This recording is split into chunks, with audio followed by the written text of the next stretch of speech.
نحمدو ونصلی علی رسول الکریم اما بعد اعوذ باللہ من الشیطان الرجیم بسم اللہ الرحمن الرحیم رب اشرح لی صدری ویسر لی امری واحلل عقدۃ من لسانی یفقہوا قولی رب یسر ولا تعسر وتمم بالخیر وبک نستعین آمین یا رب العالمین۔ الحمدللہ آج تو سب سے پہلے مجھے یہ چیز اناؤنس کرتے ہوئے بہت خوشی ہو رہی ہے کہ الحمدللہ آج جو ہے وہ ہمارا پہلا عشرہ انشاءاللہ تعالی وہ کمپلیٹ ہو جائے گا۔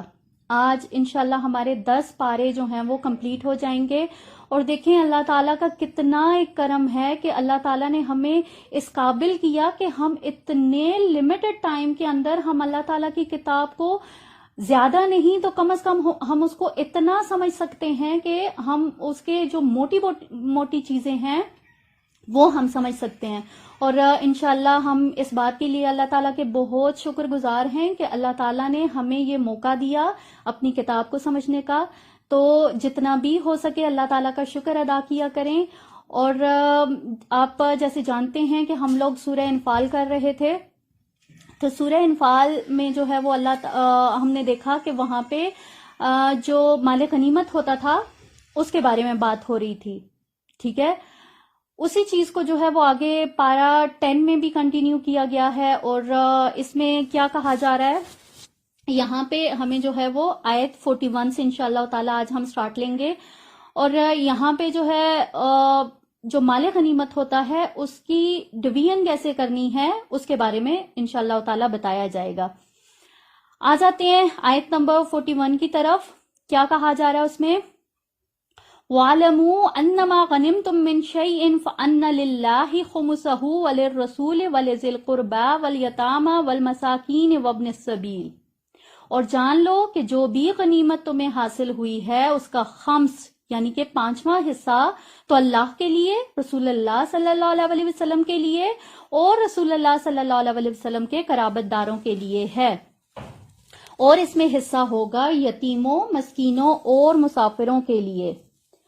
اگر تم ایمان رکھتے ہو اللہ پر اور اس شے پر جو کہ ہم نے نازل کی اپنے بندے پر فیصلے کے دن، جس دن 2 فوجوں کا ٹکراؤ ہوا تھا، اور اللہ ہر شے پر قادر ہے۔ یہاں پہ اگر آپ دیکھیں گے تو کیا بتایا گیا کہ جو مال غنیمت ہوگا اس کا جو 5th جو پورشن ہوگا، جو 5واں حصہ ہوگا، وہ نبی کریم صلی اللہ علیہ وسلم اور ان کی آل کے لیے اس کو اسپیسیفائی کر دیا گیا۔ اب سوال یہ پیدا ہوتا ہے کہ کیوں جو ہے وہ اس میں سے 5واں حصہ نبی پاک صلی اللہ علیہ وسلم کے لیے دیا گیا؟ تو اس کے پیچھے ایک بہت بڑی وجہ تھی۔ دیکھیے جیسے ہی نبی کریم صلی اللہ علیہ وسلم کو بعثت جو ہے وہ نصیب ہوئی، تو بعثت سے پہلے نبی پاک صلی اللہ علیہ وسلم کا جو پیشہ تھا وہ کیا تھا؟ تجارت، یعنی کہ ان کا جو گزر بسر ہوتا تھا وہ تجارت سے ہوتا تھا۔ لیکن نبوت کے بعد جو ہے ان کا کوئی بھی وہ نہیں تھا، کوئی پیشہ نہیں تھا۔ تو جب حضرت خدیجہ کے ساتھ ان کی شادی ہوئی تھی تو انہوں نے کیا کیا تھا؟ اپنا تمام جتنا بھی ان کا ترکہ تھا، جتنی بھی جائیداد تھی، وہ ساری نبی کریم صلی اللہ علیہ وسلم کے حوالے انہوں نے کر دی تھی، ٹھیک ہے۔ تو وہاں یعنی کہ مکہ میں تو ان کے جو سارے اخراجات ہوتے تھے، جو خرچے تھے، وہ ان کی وجہ سے جو تھا وہ پورے ہو رہے تھے۔ لیکن چونکہ یہ ہجرت مدینہ کی بات ہے، ہجرت کے بعد ظاہر ہے یہاں پہ اب مدینہ میں آ گئے، تو یہاں پہ تو کوئی بھی ایسا نہیں تھا نا انتظام کے جس سے ان کی اور ان کے اہل و عیال جو تھے، ان کے جو قرابت دار تھے، ان کے جو اخراجات تھے، ان کا کوئی مستقل انتظام نہیں تھا۔ تو چنانچہ ان کی کفالت کے لیے اللہ تعالیٰ نے جو مال غنیمت تھا اس میں سے 5واں حصہ جو تھا وہ مختص کیا گیا کہ وہ حضرت محمد صلی اللہ علیہ وسلم اور ان کے جو آل ہوگی ان کے لیے ہوگا۔ آگے دیکھیے آیت نمبر 42۔ جب تم لوگ تھے قریب والے کنارے پر اور وہ لوگ تھے دور والے کنارے پر، اور قافلہ تم سے نیچے تھا، اور اگر تم لوگ آپس میں میعاد ٹھہرا کر نکلتے تو بھی مقررہ وقت پر پہنچنے میں تم ضرور مختلف ہو جاتے، لیکن یہ سب کچھ اس لیے ہوا تاکہ اللہ فیصلہ کر دے اس کام کا جو کہ ہونے ہی والا تھا،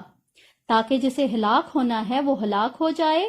اور بات واضح ہو جانے کے بعد، اور جسے زندہ رہنا ہے وہ زندہ رہے واضح دلیل کی بنا پر۔ یقیناً اللہ سب کچھ سننے اور جاننے والا ہے۔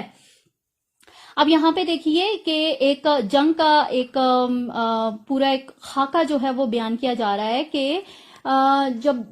دو گروہ تھے، یعنی کہ قریش ایک جو تجارتی قافلہ تھا وہ اس وقت ساحل سمندر کی طرف سے گزر رہا تھا، تو ابو سفیان نے کیا کیا کہ اس قافلے کو اس نے کیا کیا کہ سمندر والی سائڈ پہ وہ لے گیا، اور اسی طرح سے جو نبی پاک صلی اللہ علیہ وسلم کا جو قافلہ تھا وہ بھی آ رہا تھا، تو دونوں کو کیا کیا اللہ تعالیٰ نے، کیا کیا اللہ تعالیٰ کی حکمت اس میں دیکھیے کہ دونوں کو بدر کے مقام پر، ٹھیک ہے، ایک ہی جگہ پہ ان کو ایک ٹائم پہ ان دونوں کا آپس میں آمنا سامنا ہو گیا، اور پھر اس میں اب اللہ تعالیٰ اس کے پیچھے حکمت کیا بیان کر رہے ہیں تاکہ وہ اس میں فیصلہ ہو جائے اور جو حق ہے وہ واضح ہو جائے، اور ایسے لوگوں کو ہلاک ہی ہونا چاہیے، تو اس میں کیا ہے کہ ہر فرد کے اوپر حق جو ہے وہ پوری طرح واضح ہو جائے، اور اس کے بعد جو ہلاک ہو تو وہ ہلاک ہو جائے گا، اور جو سیدھے راستے پہ آنا چاہے گا تو وہ سیدھے راستے پہ آ جائے گا۔ آیت نمبر 43 دیکھیے، جب اللہ آپ کو دکھا رہا تھا اے نبی صلی اللہ علیہ وسلم انہیں آپ کی نیند میں کم تعداد میں، اور اگر آپ صلی اللہ علیہ وسلم کو دکھاتا وہ کثیر تعداد میں ہیں تو اے مسلمانوں تم ضرور کمزوری دکھاتے اور معاملے میں اختلاف کرتے، لیکن اللہ نے سلامتی پیدا فرما دی، یقیناً وہ واقف ہے اس سے جو کچھ سینوں کے اندر ہے۔ یہاں پہ دیکھیے رسول اللہ صلی اللہ علیہ وسلم کے خواب کا ذکر ہو رہا ہے کہ نبی پاک صلی اللہ علیہ وسلم کو اللہ تعالیٰ نے کیا کیا، خواب کے ذریعے ان کو دکھایا کہ ان کی جو تعداد ہے وہ بہت کم ہے، بظاہر اگر دیکھا جائے تو ان کا 1000 کا لشکر تھا، ٹھیک ہے، لیکن اللہ تعالیٰ نے نبی کریم صلی اللہ علیہ وسلم کو دکھایا کہ ان کی تعداد جو ہے وہ بہت کم ہے۔ اب یہاں پہ ایک چیز یہ دیکھیے، یہ بھی ہے کہ جو پیغمبر ہوتے ہیں ان کے جو خواب ہوتے ہیں وہ ہمیشہ سچ ہوتے ہیں، تو اب ایسا نہیں تھا کہ اللہ تعالیٰ نے ان کو جو ہے وہ ایک جو غلط بات تھی یا جو صحیح بات نہیں تھی وہ دکھائی، تو کیا ہے کہ اللہ تعالیٰ نے جو ان کی حقیقی جو ان کے لشکر کی جو حقیقت تھی نا، مانوی حقیقت، وہ اللہ تعالیٰ نے نبی کریم صلی اللہ علیہ وسلم کو دکھائی کہ یہ ہے تو 1000 کا لشکر، لیکن اگر اس میں اگر دیکھا جائے تو بہت کم ایسے لوگ ہیں جو کہ واقعی دل سے لڑنے کے لیے آئے ہوئے ہیں، ٹھیک ہے، تو ان کی جو حقیقت تھی، ان کی جو اندرونی حقیقت تھی وہ اللہ تعالیٰ نے نبی کریم صلی اللہ علیہ وسلم کو بتائی، اور پھر کیا ہوا کہ نبی کریم صلی اللہ علیہ وسلم نے وہ ساری کی ساری بات جو تھی وہ آ کے صحابہ کرام کو جو تھا وہ سارا وہ اپنا خواب بیان کر دیا۔ آیت 44 دیکھیے، اور جب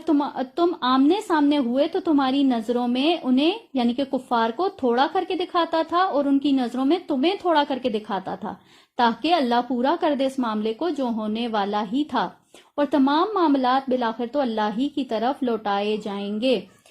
جب ان دونوں جو لشکر تھے بدر کے مقام پہ، یہ دونوں لشکر جب آمنے سامنے ہوئے تو اللہ تعالیٰ کی حکمت دیکھیے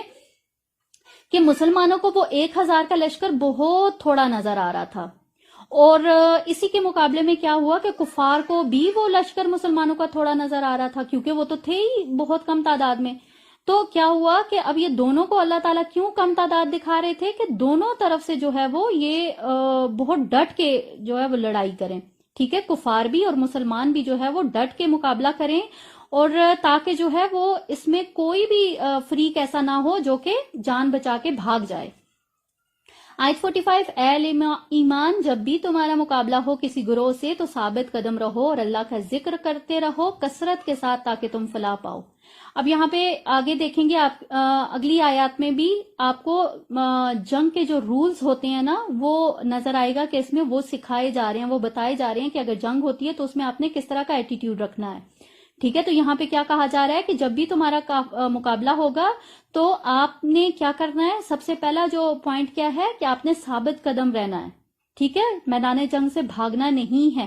پلس اس کے ساتھ آپ نے اللہ تعالیٰ کو کثرت سے یاد کرنا ہے، اس کے پیچھے وجہ کیا ہے، تاکہ آپ کو کامیابی حاصل ہو،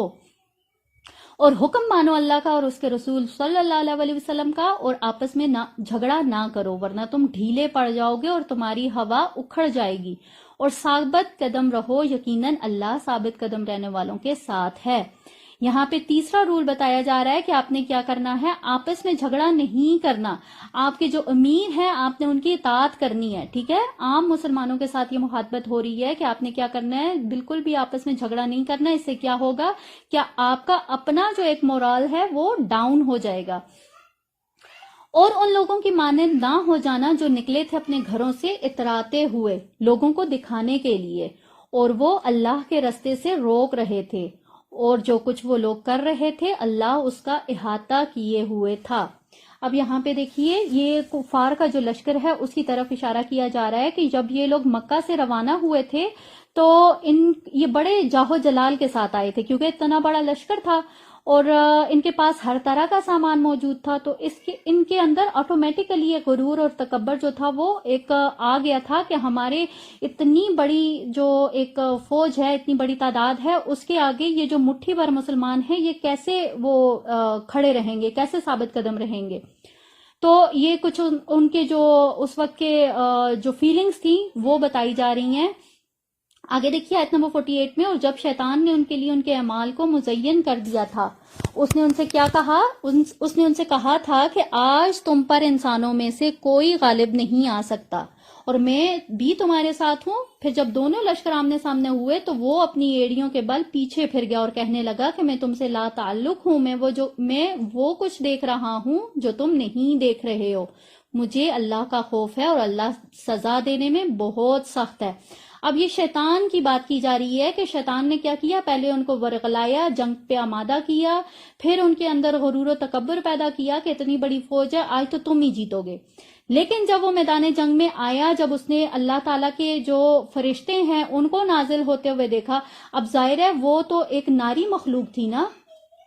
وہ فرشتوں کو دیکھ سکتا تھا، جبکہ وہ جو باقی لوگ تھے، عام لوگ فرشتوں کو تو نہیں دیکھ سکتے تھے۔ تو اسی لیے اب وہ یہاں پہ کیا کہہ رہا ہے کہ جو کچھ میں دیکھ رہا ہوں وہ تم نہیں دیکھ رہے ہو۔ تو کیا ہوا کہ وہ وہاں سے بھاگ گیا، شیطان اب بھاگ گیا اور یہ لوگ جو تھے وہ میدان جنگ میں رہ گئے۔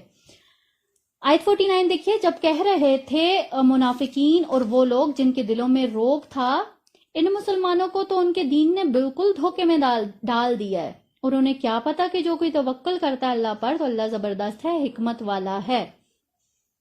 اب یہاں دیکھیے منافقین آپس میں کیا سوچ رہے تھے کہ یہ مسلمانوں کو کیا ہو گیا ہے کہ یہ اپنے دین کے پیچھے اتنے پاگل ہو گئے ہیں کہ اپنی جانوں کی قربانی تک جو ہے وہ دینے کے لیے تیار ہو گئے ہیں۔ تو یہاں اللہ تعالیٰ ان کی اس بات کا کیا جواب دے رہے ہیں کہ انہیں کیا پتا ہے کہ جو کوئی بھی اللہ تعالیٰ پر اگر بھروسہ کرتا ہے یا اللہ تعالیٰ پر وہ یقین رکھتا ہے تو اللہ تعالیٰ پھر کس طرح سے جو بازی ہے اس کو پلٹ دیتا ہے۔ آیت 50 ہے، اور کاش تم دیکھ سکتے جب قبض کرتے ہیں فرشتے ان کافروں کی جانوں کو ضربیں لگاتے ہوئے ان کے چہروں اور ان کی پیٹھوں پر، اور کہتے ہیں کہ اب چکھو جلنے کا عذاب، یہ وہ کچھ ہے جو تمہارے اپنے ہاتھوں نے آگے بھیجا ہے، اور اللہ تو ہرگز اپنے بندوں کے حق میں ظالم نہیں ہے۔ ان کے ساتھ وہی معاملہ ہوا جیسے کہ معاملہ ہوا آل فرعون کا اور ان لوگوں کا جو ان سے پہلے تھے، انہوں نے اللہ کی آیات کا کفر کیا تو اللہ نے انہیں پکڑ لیا ان کے گناہوں کی پاداش میں۔ اب دیکھیے یہاں پہ اللہ تعالیٰ ان کو کیا کہہ رہے ہیں کہ ان کے ساتھ بھی سیم وہی معاملہ ہوا جو کہ ان سے پہلے جن لوگوں نے کفر کیا تھا ان کے ساتھ ہوا تھا۔ اب ان سے پہلے کون کون لوگ تھے، کون سی قومیں تھیں، ان کے بارے میں ہم لوگ الحمدللہ بہت اچھے سے پڑھ چکے ہیں۔ قوم شعیب کے بارے میں، قوم لوط کے بارے میں، قوم سمود کے بارے میں، قوم عاد کے بارے میں، اسی طرح سے قوم نوح کے بارے میں بھی پڑھ لیا الحمدللہ۔ تو یہاں پہ کیا کہہ رہے ہیں کہ ان کے ساتھ بھی سیم وہی ہوگا جو کہ ان قوموں کے ساتھ ہوا تھا۔ آیت 53 دیکھیے، اور یہ اس لیے کہ اللہ کا یہ طریقہ نہیں کہ کوئی نعمت جو اس نے کسی قوم کو دی ہے اس میں تغیر کرے جب تک کہ وہ قوم اپنی اندرونی کیفیت کو متغیر نہ کر دے، اور یہ کہ اللہ سب کچھ سننے اور جاننے والا ہے۔ یہاں پہ اگر آپ دیکھیں گے تو اللہ تعالیٰ نے جو ہے وہ ہر قوم کے لیے پیغمبر بھیجے، ٹھیک ہے۔ اس پیغمبر نے کیا کیا کہ اللہ تعالیٰ کی توحید اور اس کے احکامات کے مطابق انہیں دعوت دی، تو جس نے بھی ان احکامات پر لبیک کہا تو اللہ تعالیٰ نے اس قوم کے اوپر کیا کیا، انعامات کی بارش کر دی۔ تو جس نے اپنے پیغمبر کے بعد یا کیا کیا، کفر کیا اور وہ ضلالت انہوں نے اختیار کی، تو اللہ تعالیٰ نے پھر کیا کیا، ان انعامات کے بجائے ان کے اوپر عذاب مسلط کر دیا۔ آیت 54 دیکھیے، جیسا کہ معاملہ ہوا آل فرعون کا اور جو اس سے پہلے تھے، انہوں نے اپنے رب کی آیات کو جھٹلایا تو ہم نے ان کو ہلاک کر دیا ان کے گناہوں کی پاداش میں، اور آل فرعون کو تو ہم نے غرق کر دیا اور یہ سب کے سب ظالم تھے۔ یقیناً بدترین چوپائے اللہ کے نزدیک یہی لوگ ہیں جو کفر کرتے ہیں اور ایمان نہیں لاتے۔ اب یہاں اس آیت کو بہت اچھے سے سمجھنے کی ضرورت ہے کہ یہاں پہ کیا کہا جا رہا ہے کہ بدترین چوپائے، ان شر الدواب، شر الدواب سے کیا مراد ہے کہ ایسے جانور کہ جو بہت زیادہ بدترین ہوتے ہیں، اور یہاں پہ انسانوں کو جو ہے وہ ان جانوروں کے ساتھ شمار کیا جا رہا ہے کہ یہ انسان جو ہیں یہ اپنا عقل، شعور اور یہ اس کو استعمال نہیں کرتے ہیں، تو یہ اس کو کس کے ساتھ کمپیریزن کیا؟ جانوروں کے ساتھ. کن لوگوں کو؟ جو کہ کفر کرتے ہیں، جو کہ ایمان نہیں لاتے ہیں. آیت 56 وہ لوگ جن سے اے نبی صلی اللہ علیہ وسلم آپ نے معاہدہ کیا تھا، پھر وہ ہر مرتبہ اپنا عہد توڑ دیتے ہیں اور وہ اس بارے میں ڈرتے نہیں ہیں. اب یہاں پہ اگر آپ دیکھیں گے تو یہ اشارہ جو ہے وہ مدینہ کے جو یہود تھے ان کی طرف کیا جا رہا ہے.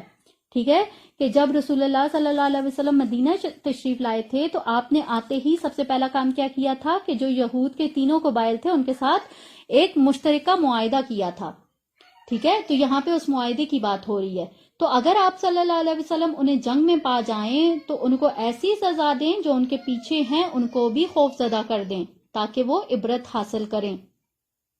اب وہ جن یہودی جو قبائل تھے جن کے ساتھ نبی پاک صلی اللہ علیہ وسلم نے معاہدہ کیا تھا، تو وہ لوگ کیا کرتے ہوتے تھے؟ ظاہراً تو وہ نبی کریم صلی اللہ علیہ وسلم کی طرف ہوتے تھے، لیکن پس پردہ وہ کیا کرتے ہوتے تھے؟ وہ جو مکہ کے جو کفار ہوتے تھے، جو مشرکین ہوتے تھے، ان کے اشاروں پہ وہ چلتے ہوتے تھے. ٹھیک ہے، وہ یہاں کی جاسوسیاں ان کے ساتھ کرتے ہوتے تھے، خبریں پہنچاتے تھے. تو یہاں پہ اللہ تعالیٰ کیا کہہ رہے ہیں کہ اگر آپ جنگ کے دوران ایسے لوگوں کو پالیں تو پھر ان کو اتنی عبرتناک سزا دیں کہ جو ان کے پیچھے ہیں، ٹھیک ہے، جو یعنی کہ ان کے پیچھے کون ہے؟ مشرکین، تو ان کو بھی اس سے عبرت حاصل ہو. آگے دیکھیے آیت نمبر 58، اور اگر آپ صلی اللہ علیہ وسلم کو اندیشہ ہو جائے کسی قوم کی طرف سے بدعہدی کا تو پھینک دیجئے ان کا معاہدہ ان کی طرف کھلم کھلا، یقیناً اللہ خیانت کرنے والوں کو پسند نہیں کرتا. اب جیسے پچھلی آیت میں معاہدے کی خلاف ورزی کا ذکر ہوا تھا، تو اسی طرح اب یہاں پہ کیا کہا جا رہا ہے کہ اگر آپ کو کسی کی طرف سے بھی ذرا سا بھی شک ہو کہ وہ بدعہدی کر رہے ہیں تو آپ بھی ان کے معاہدے کو جو ہے وہ توڑ دیں. اور نہ سمجھیں وہ لوگ جنہوں نے کفر کیا ہے کہ وہ بچ نکلے ہیں، وہ اللہ کو عاجز نہیں کر سکتے.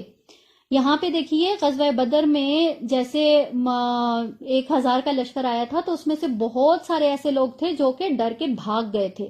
ٹھیک ہے، تو یہاں پہ اللہ تعالیٰ ان لوگوں کو مخاطب کر کے کہہ رہے ہیں کہ وہ یہاں سے تو جان چھڑا کے بھاگ گئے ہیں لیکن وہ بچ نہیں سکتے ہیں اللہ تعالیٰ سے.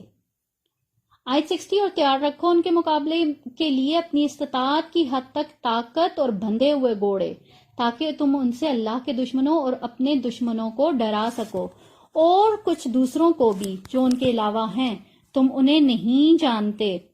انہیں اللہ جانتا ہے، اور جو کچھ بھی تم اللہ کی راہ میں خرچ کرو گے اس کا ثواب پورا پورا تمہیں دیا جائے گا اور تم پر کوئی زیادتی نہیں ہوگی. یہاں مسلمانوں کو واضح طور پر حکم دیا جا رہا ہے کہ تم لوگ اب اپنے وسائل کے مطابق اسلحہ وغیرہ، گھوڑے وغیرہ، یہ جہاد کا جتنا بھی سامان ہوتا ہے وہ اپنے پاس تیار رکھو. ٹھیک ہے، اس کے پیچھے کیا وجہ ہے کہ ظاہر ایک جو مومن ہوتا ہے اس کو اپنی ساری چیزیں پوری کرنے کے بعد، ٹھیک ہے، پھر توکل تو وہ اللہ تعالیٰ پہ کرے گا، لیکن اس کے ساتھ یہ نہیں ہے کہ آپ صرف اللہ تعالیٰ پہ بھروسہ کر کے ہاتھ پہ ہاتھ رکھ کے بیٹھ جائیں گے کہ جی اللہ تعالیٰ مدد کریں گے. تو ایسا نہیں ہوتا. ٹھیک ہے، اپنی طرف سے آپ نے پوری جو ہے وہ تیاری کرنی ہے اور پھر اس کے ساتھ آپ کو اللہ تعالیٰ کے اوپر بھروسہ بھی ہونا چاہیے. آیت 60 اور 61 ہے، اور اے نبی صلی اللہ علیہ وسلم اگر وہ اپنے بازو جھکا دیں امن کے لیے تو آپ بھی جھک جائیں اس کے لیے، اور اللہ پر توکل کیجئے، یقیناً وہ سب کچھ سننے اور جاننے والا ہے. یہاں پہ کیا کہا جا رہا ہے کہ بے شک جنگ کا تو قتال کا اور ہر چیز کا حکم ہے، لیکن اگر کوئی جو ہے وہ آگے سے امن کے لیے معاہدہ کرتا ہے، کوئی اگر ہتھیار ڈال دیتا ہے تو پھر آپ نے بھی جو ہے وہ اس کو ان ساری چیزوں کو ایکسپٹ کرنا ہے. ٹھیک ہے. آیت 62، اور اگر وہ ارادہ رکھتے ہوں آپ صلی اللہ علیہ وسلم کو دھوکہ دینے کا تب بھی آپ صلی اللہ علیہ وسلم گھبرائیے نہیں. آپ صلی اللہ علیہ وسلم کے لیے اللہ کافی ہے، اور وہی تو ہے جس نے آپ صلی اللہ علیہ وسلم کی مدد کی ہے اپنی نصرت سے اور اہل ایمان کے ذریعے سے. اب یہاں پہ اگر آپ دیکھیں گے تو یہ جو یہود کی جو سازشیں ہوتی تھی، جو ان کی ریشہ دوانیاں ہوتی تھی، اس کے خلاف اللہ تعالیٰ جو ہیں وہ اپنی مدد کی ضمانت دے رہے ہیں. ٹھیک ہے. اور اس کی وجہ کیا ہے کہ یہ جو اللہ تعالیٰ کے خاص بندے تھے، جو صحابہ کرام تھے، جو کہ نبی کریم صلی اللہ علیہ وسلم کے لیے اپنی جان تک قربان کرنے کے لیے وہ تیار رہتے تھے، تو ان کے لیے اب آگے جو ہے وہ آیات آ رہی ہیں. اس میں کیا کہا جا رہا ہے کہ اور ان میں یعنی کہ اہل ایمان کے دلوں میں اس نے الفت پیدا کر دی، تاکہ آپ صلی اللہ علیہ وسلم زمین کی ساری دولت بھی خرچ کر دیتے تو ان کے دلوں میں یہ الفت پیدا نہیں کر سکتے تھے، لیکن یہ تو اللہ نے ان کے مابین ایسی الفت پیدا کر دی، یقیناً وہ زبردست ہے، حکمت والا ہے. یہاں پہ اب دیکھیں یہود و مہاجرین اور انصار کی بات ہو رہی ہے کہ دیکھیں وہ آپس میں ایک دوسرے کے کس طرح سے دشمن تھے. وہ مکہ میں تھے، یہ مدینہ میں تھے، لیکن جب وہ مہاجرین جو کہ ہجرت کر کے یہاں پہ آئے تھے تو یہاں اللہ تعالیٰ نے ان کے دل میں ایک محبت پیدا کر دی تھی. اے نبی صلی اللہ علیہ وسلم، آپ کے لیے کافی ہے اللہ اور وہ جو پیروی کر رہے ہیں آپ کے اہل ایمان میں سے. اے نبی صلی اللہ علیہ وسلم، ترغیب دلائیے اہل ایمان کو قتال کی. اگر تم میں سے 20 افراد ہوں گے صبر کرنے والے، اور اگر ہوں گے تم میں سے 100 افراد تو وہ غالب آ جائیں گے کفار کے 1000 افراد پر، تو وہ 200 افراد پر غالب آ جائیں گے. یہ اس لیے کہ وہ ایسے لوگ ہیں جو سمجھ نہیں رکھتے. اب یہاں اگر آپ دیکھیں سوری یہاں پہ دیکھیں کہ جو اہل ایمان ہیں ان کی طاقت کا اللہ تعالیٰ بتا رہے ہیں کہ اگر 100 ثابت قدم لوگ ہوں گے تو وہ 1000 اگر کفار کا لشکر ہوگا تو وہ اس کے اوپر غالب آ جائیں گے. ٹھیک ہے. آیت نمبر 66 ہے، اب اللہ نے تم پر سے تخفیف کر دی ہے اور اللہ کے علم میں ہے کہ تمہارے اندر کچھ کمزوری آ گئی ہے. پس اگر تم میں 100 ثابت قدم رہنے والے ہوں گے تو وہ 200 پر غالب آ جائیں گے، اور یقیناً اللہ صبر کرنے والوں یعنی کہ ثابت قدم رہنے والوں کے ساتھ ہے. یہاں پہ دیکھیے تو کیا کہا جا رہا ہے کہ اللہ نے تم پر تخفیف کر دی، یعنی کہ اب تھوڑی سی آپ کو ریلیکسیشن دی گئی ہے. ٹھیک ہے. کیونکہ یہ جو پچھلی آیت میں بات ہوئی تھی وہ ان صحابہ کرام کے بارے میں بات تھی جو کہ بہت شروع کے ایمان لانے والوں میں سے تھے. ٹھیک ہے. جو کہ مکہ کے لوگ تھے. مکہ کے جتنے بھی صحابہ کرام تھے، جتنے بھی مہاجرین جو آئے تھے یہاں پہ، ان کی بہت سخت قسم کی ٹریننگ ہوئی تھی. ٹھیک ہے. اور وہ ہر طرح کے حالات کا مقابلہ بھی کر سکتے تھے، جبکہ یہاں جو مدینہ کے جو مسلمان تھے ان کے اندر اتنی طاقت یا ان کے ایمان کا ایسا لیول نہیں تھا. تو اسی لیے یہاں پہ اللہ تعالیٰ نے جو ہے وہ یہاں پہ کہہ دیا کہ اب جو ہے وہ تمہارے اندر کمزوری آ گئی ہے. ٹھیک ہے. تو اگر 200 ہوں گے تو وہ 100 ہوں گے تو وہ صرف 200 لوگوں پر غالب آ جائیں گے. کسی نبی کے لیے یہ زیبا نہیں کہ اس کے قبضے میں قیدی ہوں جب تک کہ وہ کافروں کو قتل کر کے زمین میں خوب خون ریزی نہ کر دے. تم دنیا کا ساز و سامان چاہتے ہو اور اللہ کے پیش نظر آخرت ہے. اللہ زبردست حکمت والا ہے. اب یہاں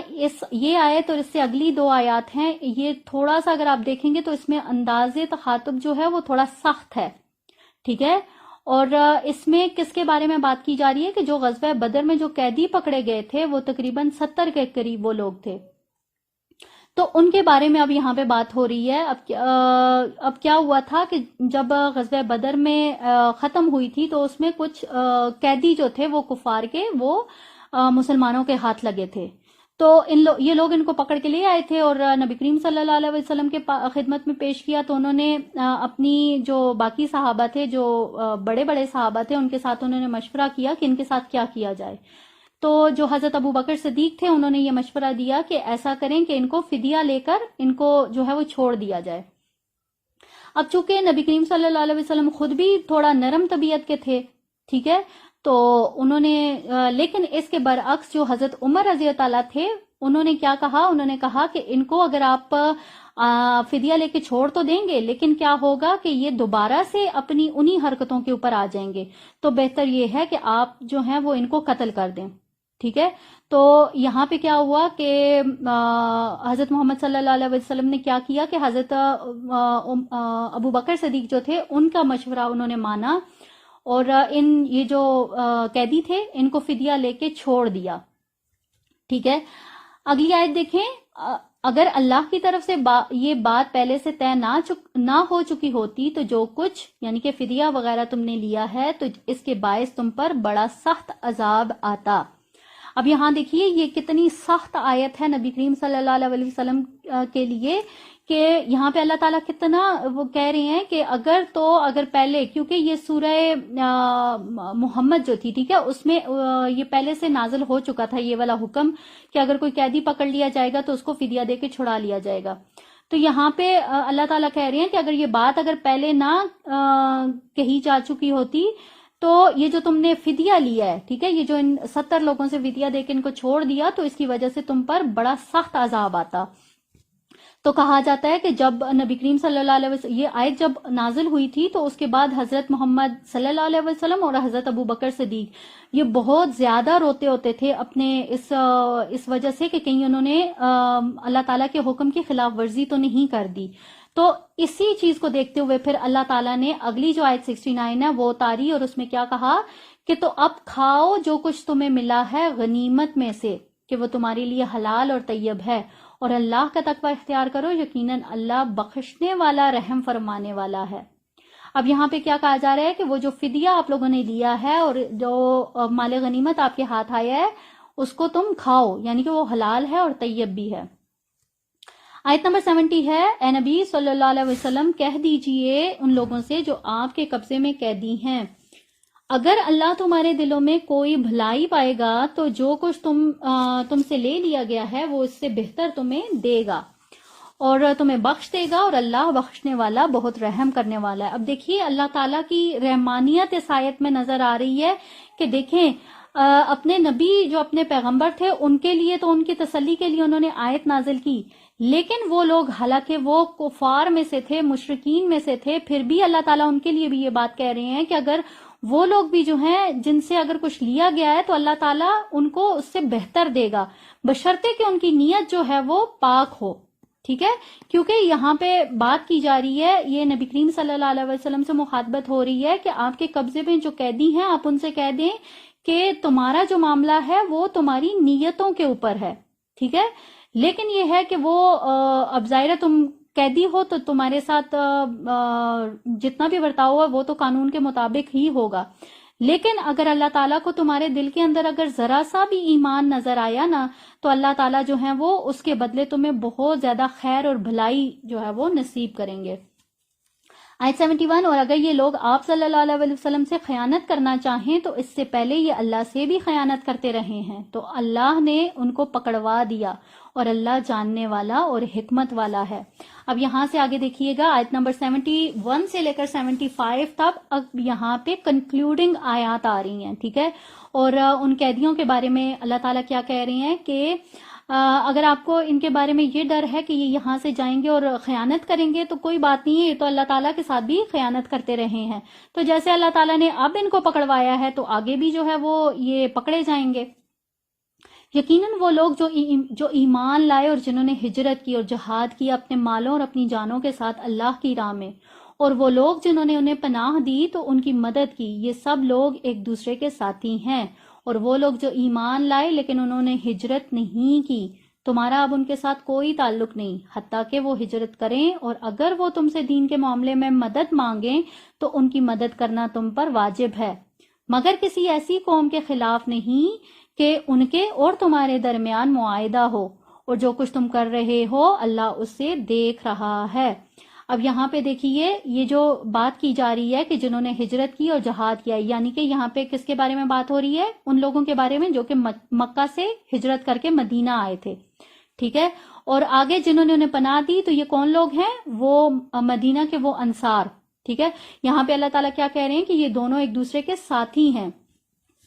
اب وہ لوگ جو کہ مکہ میں رہ گئے ہیں، اب ظاہر ہے جو سارے تو نہیں آئے تھے نا ہجرت کر کے، کچھ لوگ ایسے تھے کسی کا باپ تھا، کسی کا بھائی تھا، کسی کی بیوی تھی، کوئی کچھ آ گئے تھے، کسی کے خاندان پیچھے رہ گیا تھا، تو اس طرح کا معاملہ تھا نا۔ تو اب یہاں پہ اللہ تعالیٰ کیا کہہ رہی ہیں کہ جن لوگوں نے ہجرت کی نہیں کی ہے تم لوگوں کے ساتھ، تو ان لوگوں کے ساتھ اب تمہارا کوئی بھی تعلق نہیں ہے، ٹھیک ہے، جب تک کہ وہ ہجرت نہیں کریں گے۔ آگے دیکھیے آیت نمبر 73، اور وہ لوگ جنہوں نے کفر کیا اور آپس میں ایک دوسرے کے ساتھی ہیں، اگر تم ان قواعد اور ضوابط کی پابندی نہیں کرو گے تو زمین میں فتنہ پھیلے گا اور بہت بڑا فساد برپا ہو جائے گا. یہاں پہ اگر آپ دیکھیں گے تو یہ جو پیچھے ہم نے آیات میں رولز اینڈ ریگولیشنز پڑھے، ٹھیک ہے، تو اس کے بارے میں اللہ تعالیٰ کیا کہہ رہے ہیں کہ یہ جتنے بھی رولز تمہیں بتائے گئے ہیں اگر تم ان کے اوپر عمل نہیں کرو گے تو کیا ہوگا کہ فتنہ پھیلے گا. ٹھیک ہے، جیسے اب کہہ دیا کہ پیچھے جتنے بھی لوگ رہ گئے ہیں ان کے ساتھ اب کوئی تعلق نہیں ہے، تو اگر پھر بھی تم ان کے ساتھ اگر تعلق رکھتے ہو تو اس سے کیا ہوگا کہ فتنہ اور فساد پھیلے گا. اسی طرح سے آگے دیکھیے آیت نمبر 74 ہے، اور وہ لوگ جو ایمان لائے اور جنہوں نے ہجرت کی اور جہاد کیا اللہ کی راہ میں، یعنی کہ مہاجرین، اور وہ لوگ جنہوں نے انہیں پناہ دی اور ان کی نصرت کی، یہی لوگ ہیں سچے مومن اور ان کے لیے مغفرت اور رزق کریم ہے. اب یہاں پہ دونوں انصار اور مہاجرین دونوں کا یہاں پہ اجر بتایا جا رہا ہے. اور جو لوگ بعد میں ایمان لائے اور انہوں نے ہجرت کی اور تمہارے ساتھ مل کر جہاد کیا تو اے مسلمانوں وہ تم میں سے ہیں اور رحمی رشتہ دار اللہ کے قانون میں ایک دوسرے کے زیادہ حقدار ہیں، یقیناً اللہ ہر چیز کا علم رکھتا ہے. یہاں پہ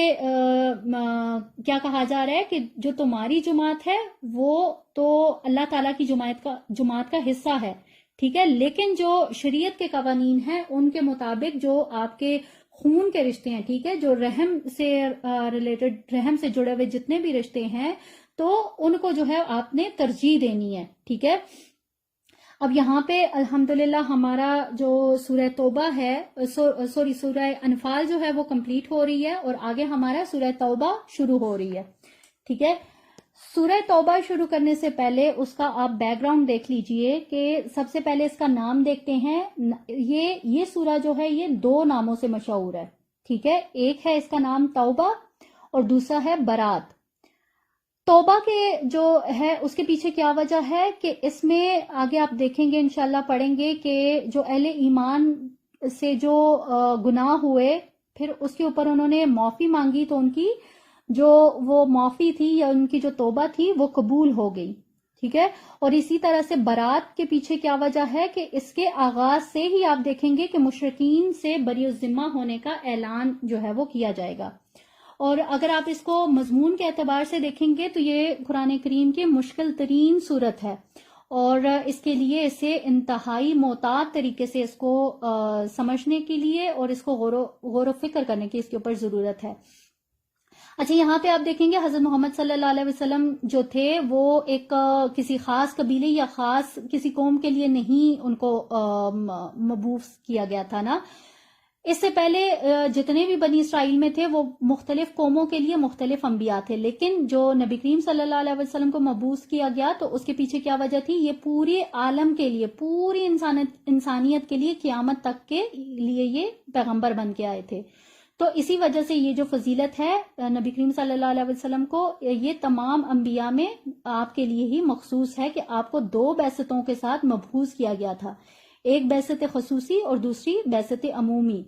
جس طرح سے ہم قرآن پاک کی جو آیات ہیں ان کو ہم تعویل عام اور تعویل خاص دونوں اسپیکٹ سے دیکھتے ہیں نا، تو اسی طرح سے جو نبی کریم صلی اللہ علیہ وسلم کی جو نبوت ہے وہ بھی خاص اور عام. خاص کون تھے؟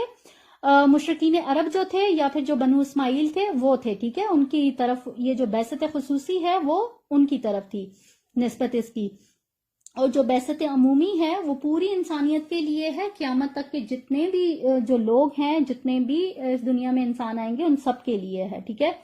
اچھا یہاں پہ ہم دیکھ لیتے ہیں کہ قرآن کریم کی یہ واحد ایک ایسی صورت ہے کہ جس کے سٹارٹ میں بسم اللہ سے اس کا آغاز نہیں کیا گیا ہے. بہت سارے مفسرین نے اس میں مختلف جو ہے وہ اپنی اپنی آراء دی ہوئی ہیں، لیکن ان میں اکثر جو ہے وہ ان میں اختلاف پایا جاتا ہے.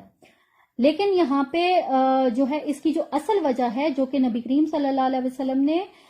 کیا ہوا تھا کہ خود اس کے آغاز میں انہوں نے بسم اللہ نہیں لکھوائی تھی، تو اسی لیے جو تھا وہ صحابہ کرام نے بھی اس میں نہیں لکھی اور جو بعد کے لوگ تھے انہوں نے بھی اس کو اسی چیز کو انہوں نے فالو کیا. ٹھیک ہے، تو یہ جتنی بھی ہم باتیں دیکھتے ہیں وہ ساری جو ہیں وہ ان میں اختلاف پایا جاتا ہے. ٹھیک ہے، اور یہاں پہ اس بات کا بھی اعلان ہے کہ قرآن کریم کو جو ہے وہ نبی کریم صلی اللہ علیہ وسلم نے جوں کا تو لینے اور جیسا ان کو دیا گیا تھا ویسا ہی انہوں نے اس کو محفوظ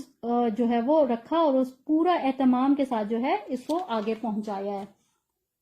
اس کو شروع کرتے ہیں آیت نمبر 1 ہے، کیا کہا جا رہا ہے اس میں؟ اعلان برات ہے اللہ اور اس کے رسول صلی اللہ علیہ وسلم کی طرف سے ان لوگوں کی جانب کہ جن سے اے مسلمانوں تم نے معاہدے کیے تھے مشرکین میں سے. ٹھیک ہے، اب یہاں پہ کیا کہا جا رہا ہے کہ یہ شروع میں ہی جو ہے وہ اعلان برات، ٹھیک ہے، سٹارٹ میں ہی مشرکین کے ساتھ اعلان لا تعلقی، ٹھیک ہے، برات کہتے ہیں لا تعلقی، تو یہاں پہ ان کے ساتھ اعلان برات جو ہے وہ کیا جا رہا ہے. ٹھیک ہے، اور اس کی جو تفصیل ہے وہ آگے جو ہے وہ ہم اگلی آیات میں پڑھیں گے انشاءاللہ. وہ ہمیں سمجھ آ جائے گی کہ کیا ان کے کیا ساری باتیں تھیں جن کی وجہ سے ان کے ساتھ مشرکین جو تھے ان کے ساتھ اعلان برات کیا گیا. آیت 2 ہے، تو گھوم پھر لو اس زمین میں 4 ماہ تک اور جان لو کہ تم اللہ کو عاجز نہیں کر سکتے، اور یہ بھی کہ اللہ کافروں کو رسوا کر کے رہے گا. اب یہاں پہ کیا کہا جا رہا ہے کہ صرف ان مشرکین کے پاس 4 مہینوں کا وقت ہے. ٹھیک ہے، ان 4 مہینوں میں جو ہے یہ اپنا جو بھی ان کا ہے وہ سارا، اگر تو یہ سیدھے راستے پہ آتے ہیں تو بہت اچھی بات ہے، ٹھیک ہے، اسلام قبول کر لیتے ہیں بہت اچھی بات، لیکن اگر نہیں کرتے تو پھر اس کے بعد جو ہے ان کے لیے رسوا کن عذاب رہے گا. آیت 3، اور اعلان عام ہے اللہ اور اس کے رسول صلی اللہ علیہ وسلم کی طرف سے لوگوں کے لیے حج اکبر کے دن کہ اللہ بری ہے مشرکین سے اور اس کا رسول صلی اللہ علیہ وسلم بھی، تو اگر تم توبہ کر لو تو تمہارے لیے بہتر ہے، اور اگر تم روگردانی کرو گے تو سن رکھو کہ تم اللہ کو عاجز نہیں کر سکتے، اور اے نبی صلی اللہ علیہ وسلم بشارت دے دیجئے ان کافروں کو دردناک عذاب کی. یہاں پہ سب سے پہلے یہاں حج اکبر کا ذکر ہوا ہے. ٹھیک ہے، تو سب سے پہلے اس کانسیپٹ کو ہم نے سمجھ لینا ہے کہ حج اکبر جو ہوتا ہے ہمارے ہاں زیادہ تر یہ کانسیپٹ ہے کہ جو جمعے والے دن حج آتا ہے اس کو حج اکبر کہا جاتا ہے، تو یہ بالکل ایک غلط ایک بات ہے. ٹھیک ہے، حج اکبر جو ہوتا ہے، جو حج ہوتا ہے اس کو حج اکبر کہا جاتا ہے، اور جو عمرہ ہوتا ہے اس کو حج اصغر کہا جاتا ہے. ٹھیک ہے، اب یہاں پہ کیا کہا جا رہا ہے کہ یہ جو اعلان ہوا ہے، ٹھیک ہے، یہ حج کے اجتماع میں کیا گیا تھا،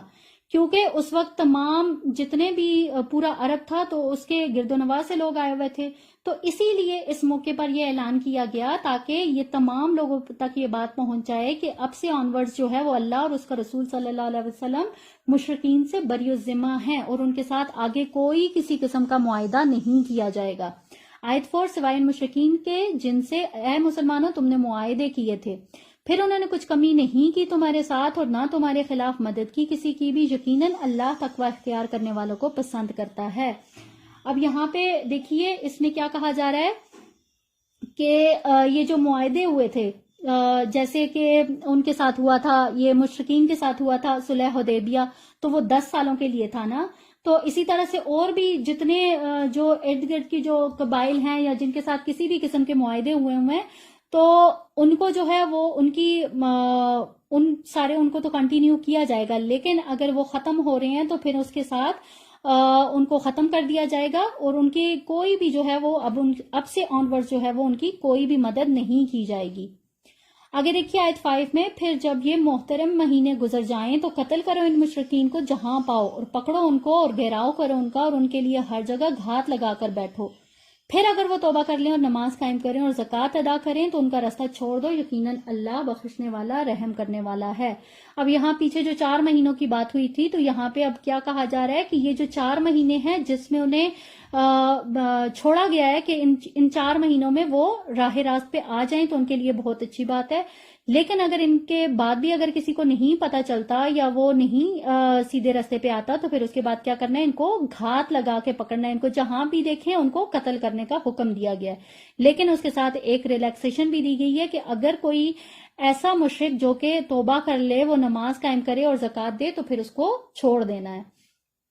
آیت 6، اور اگر مشرکین میں سے کوئی شخص آپ صلی اللہ علیہ وسلم سے پناہ طلب کرے تو اسے پناہ دے دو یہاں تک کہ وہ اللہ کا کلام سن لے، پھر اسے اس کے امن کی جگہ پر پہنچا دو، یہ اس لیے کہ یہ ایسے لوگ ہیں جو کہ علم نہیں رکھتے. اب یہاں پہ دیکھیے ظاہر ہے عرب تھوڑا سا علاقہ تو تھا نہیں، اور اس وقت ایسا کوئی خاص اتنا انتظام ہوتا بھی نہیں تھا کہ یہ جو اعلان کیا گیا یہ تمام لوگوں تک پہنچ جاتا. تو یہاں پہ اب کیا کہا جا رہا ہے کہ ایسے لوگ جو کہ ان ساری باتوں سے لا علم ہوں گے، ٹھیک ہے، اگر وہ آپ کو مل جاتے ہیں اور وہ مشرکین میں سے ہیں تو پھر ایسے لوگوں کو جو ہے تھوڑا سا ان کو ریلیکسیشن دی جائے گی اگر وہ آپ سے امان چاہتے ہیں. ٹھیک ہے، نبی کریم صلی اللہ علیہ وسلم کے ساتھ مخاطبت ہو رہی ہے. تو یہاں پہ کیا کہا جا رہا ہے کہ اگر تو وہ امان لیں گے تو پھر آپ نے ان کی مدد کرنی ہے، ان کو ان کے گھروں تک پہنچانا ہے، اور ان کو اتنی مہلت دینی ہے کہ ان کو سوچنے کا ٹائم دینا ہے. ٹھیک ہے، آگے دیکھیے آیت نمبر 7. کیسے ہو سکتا ہے مشرکین کے لیے کوئی عہد اللہ اور اس کے رسول کے نزدیک سوائے ان لوگوں کے جن کے ساتھ تم نے معاہدہ کیا تھا مسجد حرام کے پاس. تو جب تک وہ تمہارے لیے اس پر قائم رہیں تو تم بھی ان کے لیے معاہدے پر قائم رہو، بے شک اللہ متقین کو پسند کرتا ہے. اب یہاں پہ دیکھیے دوبارہ سے وہی بات آ رہی ہے، وہ صلح حدیبیہ والی بات جو انہوں نے معاہدہ کیا تھا، لیکن خود ہی مشرکین نے وہ معاہدہ توڑا تھا نا. تو اب یہاں پہ کیا کہا جا رہا ہے کہ اگر تو وہ اپنے معاہدے پر قائم رہتے ہیں تو پھر تو تم بھی رہو. ٹھیک ہے، کیونکہ اللہ تعالیٰ جو تقوی اختیار کرنے والے لوگ ہوتے ہیں ان کو پسند کرتا ہے.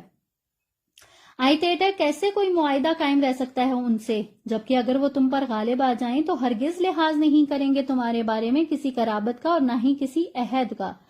جبکہ ان کے دل اب بھی انکاری ہیں اور ان کی اکثریت فاسقین پر مشتمل ہے. اب یہاں پہ اللہ تعالیٰ اس کے پیچھے ایک حکمت بتا رہے ہیں کہ اگر ان لوگوں کو ذرا سا بھی اگر کہیں پہ موقع مل جائے آپ لوگوں کے خلاف جانے کا، ٹھیک ہے، تو یہ کبھی بھی کسی رشتہ داری کسی قرابت داری کا یہ لحاظ نہیں کریں گے کیونکہ یہ فاسق لوگ ہیں اور انہوں نے اللہ کی آیات کو فروخت کیا حقیر سی قیمت کے عوض. پس وہ لوگوں کو روکتے ہیں اللہ کے راستے سے اور خود بھی رکتے ہیں، یقیناً بہت ہی برا ہے جو کچھ یہ کر رہے ہیں. اب یہاں پہ کیا کہا جا رہا ہے کہ انہوں نے جو اللہ تعالیٰ کی آیات کی قدر نہیں کی، بالکل ایک حقیر سی قیمت کے لیے انہوں نے ان کو جو ہے وہ حق کو چھپا لیا. تو یہاں پہ اب کیا کہا جا رہا ہے کہ انہوں نے حق کو کس لیے چھپایا؟ تاکہ ان کا جو ایک سٹیٹس ہے وہ قائم رہے. ٹھیک ہے، اب یہاں پہ آگے کیا کہا جا رہا ہے کہ نہیں لحاظ کرتے کسی مومن کے حق میں، نہ کسی قرابت کا اور نہ ہی کسی معاہدے کا، اور یہی لوگ ہیں جو کہ حد سے تجاوز کرنے والے ہیں. پھر بھی اگر وہ توبہ کر لیں، نماز قائم کریں اور زکوٰۃ دیں تو وہ تمہارے دینی بھائی ہیں، اور ہم اپنی آیات کی تفصیل بیان کر رہے ہیں ان لوگوں کے لیے جو کہ علم رکھتے ہیں. اب یہاں پہ کیا کہا جا رہا ہے کہ ان کے لیے اگر تو وہ توبہ کر لیتے ہیں، نماز قائم کرتے ہیں جیسے پچھلی آیت میں کہا گیا، تو پھر تو ان کے لیے جو ہے وہ ایک رستہ آپ نے کھلا رکھنا ہے، کیونکہ ظاہر ہے وہ آپ کی برادری میں، دینی برادری میں شامل ہو جائیں گے نا. اور اگر وہ توڑ ڈالیں اپنے قول و قرار کو اور عہد کرنے کے بعد اور عیب لگائیں تمہارے دین میں، تو تم جنگ کرو کفر کے ان اماموں سے، ان کی قسموں کا کوئی اعتبار نہیں، شاید کہ اس طرح وہ باز آ جائیں. یہاں پہ ایک جو بہت ہی اہم پوائنٹ ہے وہ کیا ہے کہ جو عرب کے اندر کافر اور مشرک تھے ان کے اندر جو تھا وہ ان کے جو پیشوا تھے، ٹھیک ہے، جو ان کے امام ہوتے تھے، یہاں پہ ائمۃ الکفر ان کے لیے استعمال کیا گیا نا، جو کفر کے امام یعنی کہ جو قریش تھے. اب ان کو ائمۃ الکفر کیوں کہا گیا ہے؟ کیونکہ ایک تو وہ کعبہ کی جو پورا ایک انتظام تھا وہ ان کے ہاتھ میں تھا، کعبہ کے وہ متولی کہلاتے تھے. ان لوگوں نے کیا کیا ہوا تھا کہ مختلف قبائل کو خوش کرنے کے لیے انہوں نے ان کے جو بت ہوتے تھے وہ انہوں نے وہاں پہ رکھے ہوئے تھے. ٹھیک ہے، اب یہ بت رکھنے کا مقصد کیا ہے؟ یعنی کہ وہ اللہ تعالیٰ کے ساتھ شرک کر رہے ہیں، یعنی انہوں نے اللہ تعالیٰ کے گھر کو ایک شرک کا ایک اڈا بنایا ہوا تھا. تو یہاں اللہ تعالیٰ کیا کہہ رہے ہیں کہ جب تک ان کو شکست دے کر مکہ کو کفر اور شرک سے پاک نہ کر دیا جائے، اس عرب میں جو ہے وہ غلبے کا تصور نہیں کیا جا سکتا. آگے دیکھیے آیت نمبر 13، تمہیں کیا ہو گیا ہے کہ تم جنگ نہیں کرتے ایسی قوم سے کہ جنہوں نے اپنے قول و قرار توڑ دیا اور رسول اللہ صلی اللہ علیہ وسلم کو جلا وطن کرنے کا قصد کیا، اور انہوں نے ہی آغاز کیا تھا تمہارے ساتھ پہلی مرتبہ. کیا تم ان سے ڈر رہے ہو؟ اللہ زیادہ حقدار ہے کہ تم اس سے ڈرو اگر تم مومن ہو. اب یہاں یہ دیکھیے یہ جو فتح مکہ ہے، ٹھیک ہے، مکہ کا جو مارکا تھا، یہ اس سے پہلے کے سارے حالات اب یہاں سے آنورڈز بیان ہو رہے ہیں. تو یہاں دیکھیے کہ جیسے ہی حکم آیا مکہ کے اوپر حملہ کرنے کا، ٹھیک ہے، تو بہت سارے ایسے لوگ تھے، ایسے مسلمان تھے کہ وہ مکہ کے اوپر حملہ کرنے کو تھوڑا سا وہ ہچکچا رہے تھے. تو یہاں پہ اللہ تعالیٰ کیا کہہ رہے ہیں کہ ان لوگوں نے تو خود وہ معاہدہ توڑ دیا جو انہوں نے کیا تھا، تو پھر تم لوگ جو ہے وہ کیوں، کس بات کا تم لوگوں کو ڈر ہے؟ تم ان سے جنگ کرو، اللہ انہیں عذاب دے گا تمہارے ہاتھوں اور ان کو رسوا کرے گا اور تمہاری مدد کرے گا ان کے مقابلے میں، اور بہت سے اہل ایمان کے سینوں کو ٹھنڈک عطا فرمائے گا اور ان کے دلوں کے غصے کو نکال دے گا، اور اللہ جس کو چاہے گا توبہ کی توفیق دے گا، اور اللہ جاننے والا حکمت والا ہے. اب یہاں دیکھیے جیسے پچھلی آیت میں بیان ہوا کہ یہ لوگ جو مسلمان تھے وہ ہچکچا رہے تھے. جیسے میں نے پہلے آپ کو بتایا کہ بہت سارے ایسے لوگ تھے کہ جو ہجرت کر کے آ گئے تھے، لیکن بہت سارے ایسے تھے کہ جو کہ ہجرت نہیں کر سکے تھے. ٹھیک ہے، کچھ لوگ ایسے تھے کہ جو اپنے گھر بار نہیں چھوڑنا چاہتے تھے. مسلمان تو وہ ہو چکے تھے لیکن انہوں نے اپنا گھر بار نہیں چھوڑا. تو یہاں پہ اب کیا کہا جا رہا ہے کہ بہت سارے جو چیزیں ہیں ان کو یہاں پہ پوائنٹ آؤٹ کیا جا رہا ہے. ٹھیک ہے، لیکن ایک چیز اور بھی ہے کہ جب وہ جو مسلمان جو مکہ میں رہ گئے تھے، ٹھیک ہے، اب یہ جو قریش تھے، جو مشرکین تھے، جو چلے گئے ان کی تو جان چھوٹ گئی، لیکن جو وہاں پہ تھے اب وہ جو ان کے مظالم تھے وہ ان کے اوپر وہ اپنے سارا وہ دل کی بڑھاس نکالتے تھے. تو یہاں اللہ تعالیٰ ان کو مخاطب کر کے کہہ رہے ہیں کہ اگر تو تم حملہ کرتے ہو تو وہاں پہ جو مسلمان ہیں ان کے دلوں کو بھی جو ہے وہ ٹھنڈک پہنچے گی. کیا تم نے گمان کر لیا کہ تم یوں ہی چھوڑ دیے جاؤ گے، حالانکہ ابھی تو اللہ نے یہ دیکھا ہی نہیں کہ تم میں سے کون وہ لوگ ہیں جو کہ جہاد کرنے والے ہیں، اور جو نہیں رکھتے اللہ اور اس کے رسول صلی اللہ علیہ وسلم اور اہل ایمان کے علاوہ کسی کے ساتھ قلبی دوستی کا کوئی تعلق. تو جو کچھ تم کر رہے ہو اللہ اس سے باخبر ہے. یہاں پہ اگر آپ دیکھیں گے تو کیا کہا جا رہا ہے، یہ جو جتنی بھی جو لوگ تھے یہ ایک طرح کا سب کے لیے ایک امتحان تھا. ٹھیک ہے، بہت سارے ایسے ان کے جو دنیاوی جو رشتے تھے وہ ان کے وہ جو مکہ میں مقیم تھے ان کے ساتھ تھے. تو یہاں اب یہ ایسا نہیں تھا کہ یہ جو جنگ تھی یہ صرف ایک دین کے اس کے اوپر جنگ تھی، بلکہ یہ تھا کہ اس میں ان کا اپنا بھی جو دلوں کے جو نیت تھی وہ بھی اس کا بھی ایک سوال تھا نا، کہ وہ کیسے اپنے ہی رشتہ داروں کے اوپر، اپنے ہی خون کے رشتوں کے اوپر وہ کس طرح سے وہ حملہ کریں گے. تو یہاں ہر ایک کے لیے امتحان تھا. آیت 17، مشرکوں کا یہ حق نہیں ہے کہ وہ آباد کریں اللہ کی مسجدوں کو اپنے اوپر کفر کی گواہی دیتے ہوئے. یہ وہ لوگ ہیں کہ جن کے سارے اعمال ضائع ہو گئے اور اللہ ہی اور آگ ہی میں وہ رہیں گے ہمیشہ ہمیش. اب یہاں پہ دیکھیے اللہ تعالیٰ ان کو کس طرح سے سمجھا رہے ہیں کہ یہ جو مکہ ہے، ٹھیک ہے، یہ جو بیت اللہ ہے وہ اللہ تعالیٰ کا گھر ہے. ٹھیک ہے، وہ ایک توحید کا مرکز ہے جس کے اوپر اس وقت قریش جو تھے وہ قبضہ کیے ہوئے تھے. اور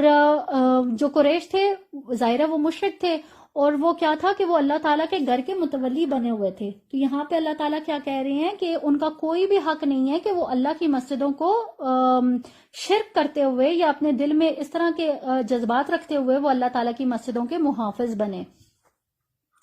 آیت 18، یقیناً اللہ کی مسجدوں کو تو وہ لوگ آباد کرتے ہیں جو ایمان لائیں اللہ پر اور یوم آخرت پر، نماز قائم کریں، زکوٰۃ ادا کریں اور نہ ڈریں کسی سے سوائے اللہ کے. تو امید ہے کہ یہی لوگ راہ یاب ہوں گے. کیا تم نے حاجیوں کو پانی پلانے اور مسجد حرام کو آباد رکھنے کو برابر کر دیا اس شخص کے اعمال کے جو ایمان لایا اللہ پر اور یوم آخرت پر اور اس نے جہاد کیا اللہ کی راہ میں؟ یہ برابر نہیں ہو سکتے اللہ کے نزدیک، اور اللہ ایسے ظالموں کو ہدایت نہیں دیتا. اب یہاں دیکھیے اللہ تعالیٰ کیا کہہ رہے ہیں، یہ کتنا سا کام کرتے ہیں. جسٹ حج ہوتا ہے تو حج میں یہ جو حاجی ہوتے ہیں ان کو پانی پلاتے ہیں، ان کی خدمت کرتے ہیں. ٹھیک ہے، صرف اتنا سا ان کا کام ہے، اور یہ کعبہ کے متولی بنے ہوئے ہیں. ٹھیک ہے، جبکہ جن لوگوں نے ہجرت کی ہے ان کا اجر اور ان کا اجر کبھی بھی برابر نہیں ہو سکتا ہے. وہ لوگ جو ایمان لائے، جنہوں نے ہجرت کی اور جہاد کی اللہ کی راہ میں اپنے مالوں اور اپنی جانوں کے ساتھ، ان کا بہت عظیم رتبہ ہے اللہ کے نزدیک، اور وہی لوگ ہیں کامیاب ہونے والے. اب یہاں اللہ تعالیٰ ہجرت جو کر کے آنے والے مسلمان ہیں ان کا ایک اجر بتا رہے ہیں کہ یہ ان مشرکین سے کبھی بھی جو ہے یہ ان کے ساتھ برابر نہیں ہو سکتے. آیت 21 انہیں بشارت دیتا ہے ان کا رب اپنی رحمت خاص اور رضامندی کی اور ان باغات کی جن کے اندر ان کے لیے ہمیشہ رہنے والی نعمتیں ہوں گی، جن میں وہ ہمیشہ رہیں گے. یقیناً اللہ ہی کے پاس ہے بہت بڑا اجر. اے ایمان، اپنے باپوں اور بھائیوں کو دلی دوست اور حمایتی مت بناؤ اگر انہوں نے ایمان کے مقابلے میں کفر کو پسند کیا ہے، اور تم میں سے جو کوئی بھی ان کے ساتھ دوستی کا تعلق رکھیں گے تو ایسے لوگ خود بھی ظالم ٹھہریں گے.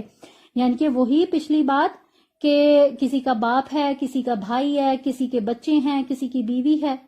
تو ایسے لوگوں کے ساتھ اللہ تعالیٰ کیا کہہ رہے ہیں کہ ان لوگوں کو بالکل بھی اپنا دوست یا حمایتی نہ سمجھو. اے نبی صلی اللہ علیہ وسلم ان سے کہہ دیجئے کہ اگر تمہارے باپ، تمہارے بیٹے، تمہارے بھائی، تمہاری بیویاں، تمہارے رشتہ دار اور وہ مال جو تم نے بہت محنت سے کمائے ہیں،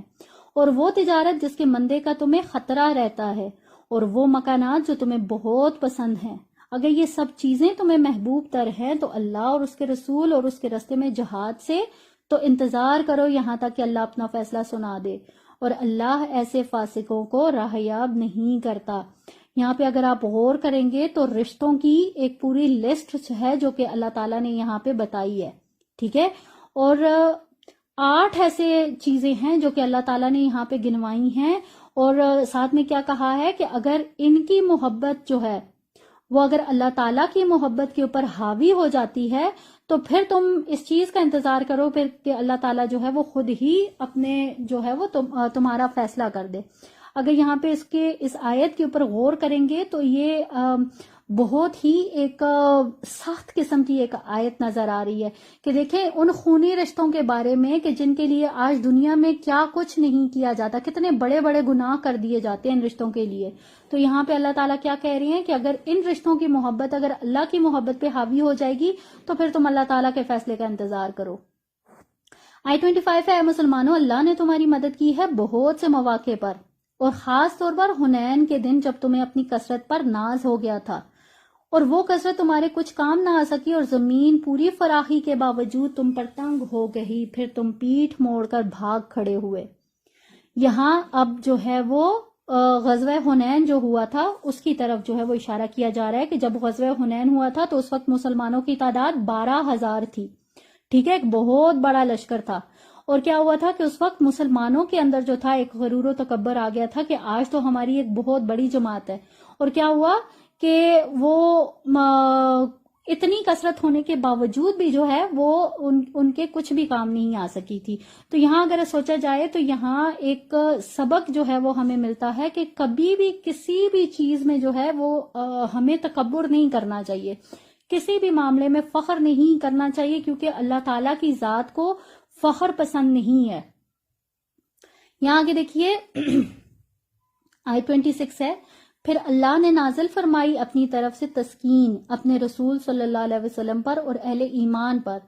اور اس وقت بھی ایسے لشکر اتارے جنہیں تم نے نہیں دیکھا، اور عذاب دیا کافروں کو، اور یقیناً کافروں کا بدلہ یہی ہے۔ اب یہاں پہ اگر آپ دیکھیں گے تو جیسے پیچھے غزوہ حنین کی بات کی ہے،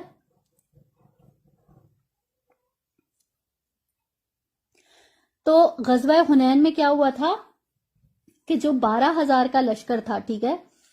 وہ جو ان کی جو کفار جن کے ساتھ لڑائی تھی، ان کی لڑائی انہوں نے اتنی بہترین انہوں نے ٹیکٹکس استعمال کیے تھے کہ جس کی وجہ سے ان کا جو 12,000 کا لشکر تھا وہ بالکل ایک وہ سپریڈ ہو گئے، وہ بوکھلا سے گئے، اس طرح کا انہوں نے حملہ کیا تھا۔ تو اس میں کیا ہوا تھا کہ بہت سارے جو مسلمان تھے اتنا اچانک حملہ ہوا تھا کہ وہ پلٹ گئے تھے، مطلب وہ پیٹ پھیر کر میدان جنگ سے نکل گئے۔ تو جب نبی کریم صلی اللہ علیہ وسلم نے یہ سارا جو معاملہ ہوا تھا اس کو جب دیکھا تو انہوں نے دیکھا بہت کم، 12,000 میں سے صرف 300-400 لوگ جو تھے وہ بچے تھے۔ تو نبی کریم صلی اللہ علیہ وسلم وہ خود میدان جنگ میں جو ہے وہ بنفس نفیس خود وہ اس میں شریک ہوئے، اور انہوں نے علم اٹھا کر کیا کہا کہ میں نبی ہوں، اس میں کوئی شک نہیں ہے، یقیناً میں ہی نبی ہوں، اب چاہے یہ 12,000 کا جو یہ لشکر تھا یہ میرا ساتھ دے یا نہ دے، تب بھی جو ہے میں لڑوں گا، میں عبد المطلب کا بیٹا ہوں اور میں خود لڑوں گا۔ اور پھر کیا ہوا، انہوں نے لوگوں کو آواز دی کہ اے میری قوم، اے میرے بندو، میری طرف آؤ، اور قریبی جو حضرت محمد صلی اللہ علیہ وسلم تھے ان کے چچا موجود تھے حضرت عباس، تو ان کی آواز تھوڑا بلند تھی، تو نبی کریم صلی اللہ علیہ وسلم نے ان کو حکم دیا کہ آپ یہ جتنے بھی انصار و مہاجرین ہیں ان کو واپس بلائیں، تو انہوں نے ان کو آواز دی، تو جس کی وجہ سے وہ لوگ واپس پلٹنا شروع ہوئے۔ تو اب یہاں اس آیت میں یہ جو کہا جا رہا ہے کہ اللہ تعالیٰ نے وہ فرشتے اتارے کہ جن کو تم نے نہیں دیکھا، تو یہاں پہ کیا کہا، وہ جب واپس آئے تو یہ جب دوبارہ پھر انہوں نے حملہ کیا تھا تو تب اللہ تعالیٰ نے ان کو فتح نصیب کی تھی۔ آیت 27 ہے، پھر اس کے بعد بھی اللہ توبہ نصیب فرمائے گا اپنے بندوں میں سے جس کو چاہے گا، اور اللہ بخشنے والا رحم کرنے والا ہے۔ اے اہل ایمان، یہ مشرکین یقیناً ناپاک ہیں، لہٰذا اس سال کے بعد یہ مسجد حرام کے قریب بھی نہ بھٹکنے پائیں، اور اگر تمہیں اندیشہ و فکر کا تو یہ عنقریب اللہ تمہیں غنی کر دے گا اپنے فضل سے اگر وہ چاہے گا، یقیناً اللہ سب کچھ سننے والا اور حکمت والا ہے۔ یہاں پہ اگر غور کریں تو جیسے ہی شروع کی آیات میں ہم نے دیکھا کہ اعلان برات جو کیا گیا تھا، تو کچھ مسلمان ایسے تھے ان کو یہ اندیشہ ہوا کہ اگر ظاہر ہے اب ان میں یہ جو حج کے لیے لوگ آتے ہیں تو اس میں کافی سارے مشرکین بھی ہوتے ہیں، اور وہ جب یہاں پہ آتے ہیں تو کافی زیادہ مطلب ان کی تجارت ہو جاتی ہے، بہت ساری ان کے جو نذرانے اور جو ان کے ہوتا ہے ان سے ان کی کافی انکم ہو جاتی تھی۔ تو یہاں پہ اللہ تعالیٰ کیا کہہ رہے ہیں کہ اگر تمہیں اس چیز کا اندیشہ ہے کہ تمہیں جو ہے وہ نقصان ہو جائے گا تو اس چیز کی فکر نہ کرو، اللہ تعالیٰ جو ہے وہ تمہیں غنی کر دے گا۔ 29 ہے، جنگ کرو ان لوگوں سے جو نہ اللہ پر ایمان رکھتے ہیں اور نہ ہی یوم آخرت پر، اور نہ حرام ٹھہراتے ہیں اللہ اور اس کے رسول کی حرام کردہ چیزوں کو، اور نہ قبول کرتے ہیں دین حق کی تابعداری کو ان لوگوں میں سے جن کو کتاب دی گئی تھی، یہاں تک کہ وہ اپنے ہاتھ سے جزیہ پیش کریں اور چھوٹے تابع بن کر رہیں۔ اب یہاں پہ اگر آپ دیکھیں گے تو ایک بہت ہی اہم جو ایک فلسفہ ہے اس کو بیان کیا جا رہا ہے کہ یہ جو مشرکین عرب تھے ان کے کیا معاملات تھے کہ یہ ان کو باقی تمام لوگوں سے الگ کر دیا گیا تھا، ٹھیک ہے، جتنے بھی عرب کے مشرکین تھے ان کو باقی سارے لوگوں سے الگ کر دیا گیا، اور ان کو پھر کیا کہا کہ ان کے لیے اب کیا قانون رہے گا کہ ان کو جہاں پہ بھی آپ دیکھیں گے ان کو قتل کرنا ہوگا، ٹھیک ہے، اور جو ان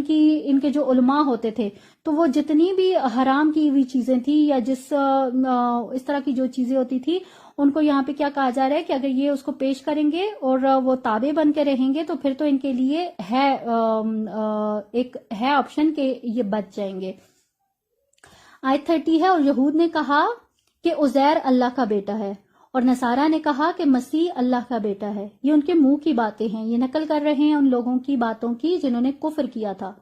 ان سے پہلے، اللہ انہیں ہلاک کرے، یہ کہاں سے بچلائے گئے ہیں۔ اب یہ ساری باتوں کے بارے میں الحمدللہ ہم پڑھ کے آ چکے ہیں کہ یہود کا کیا عقیدہ ہوتا تھا، اسی طرح سے نصارہ کا کیا عقیدہ ہوتا تھا۔ تو یہاں پہ اللہ تعالیٰ کیا کہہ رہے ہیں کہ یہ ان سے جو پہلے والے لوگ ہیں یہ ان کے عقائد کی نقل کر رہے ہیں، انہوں نے اپنے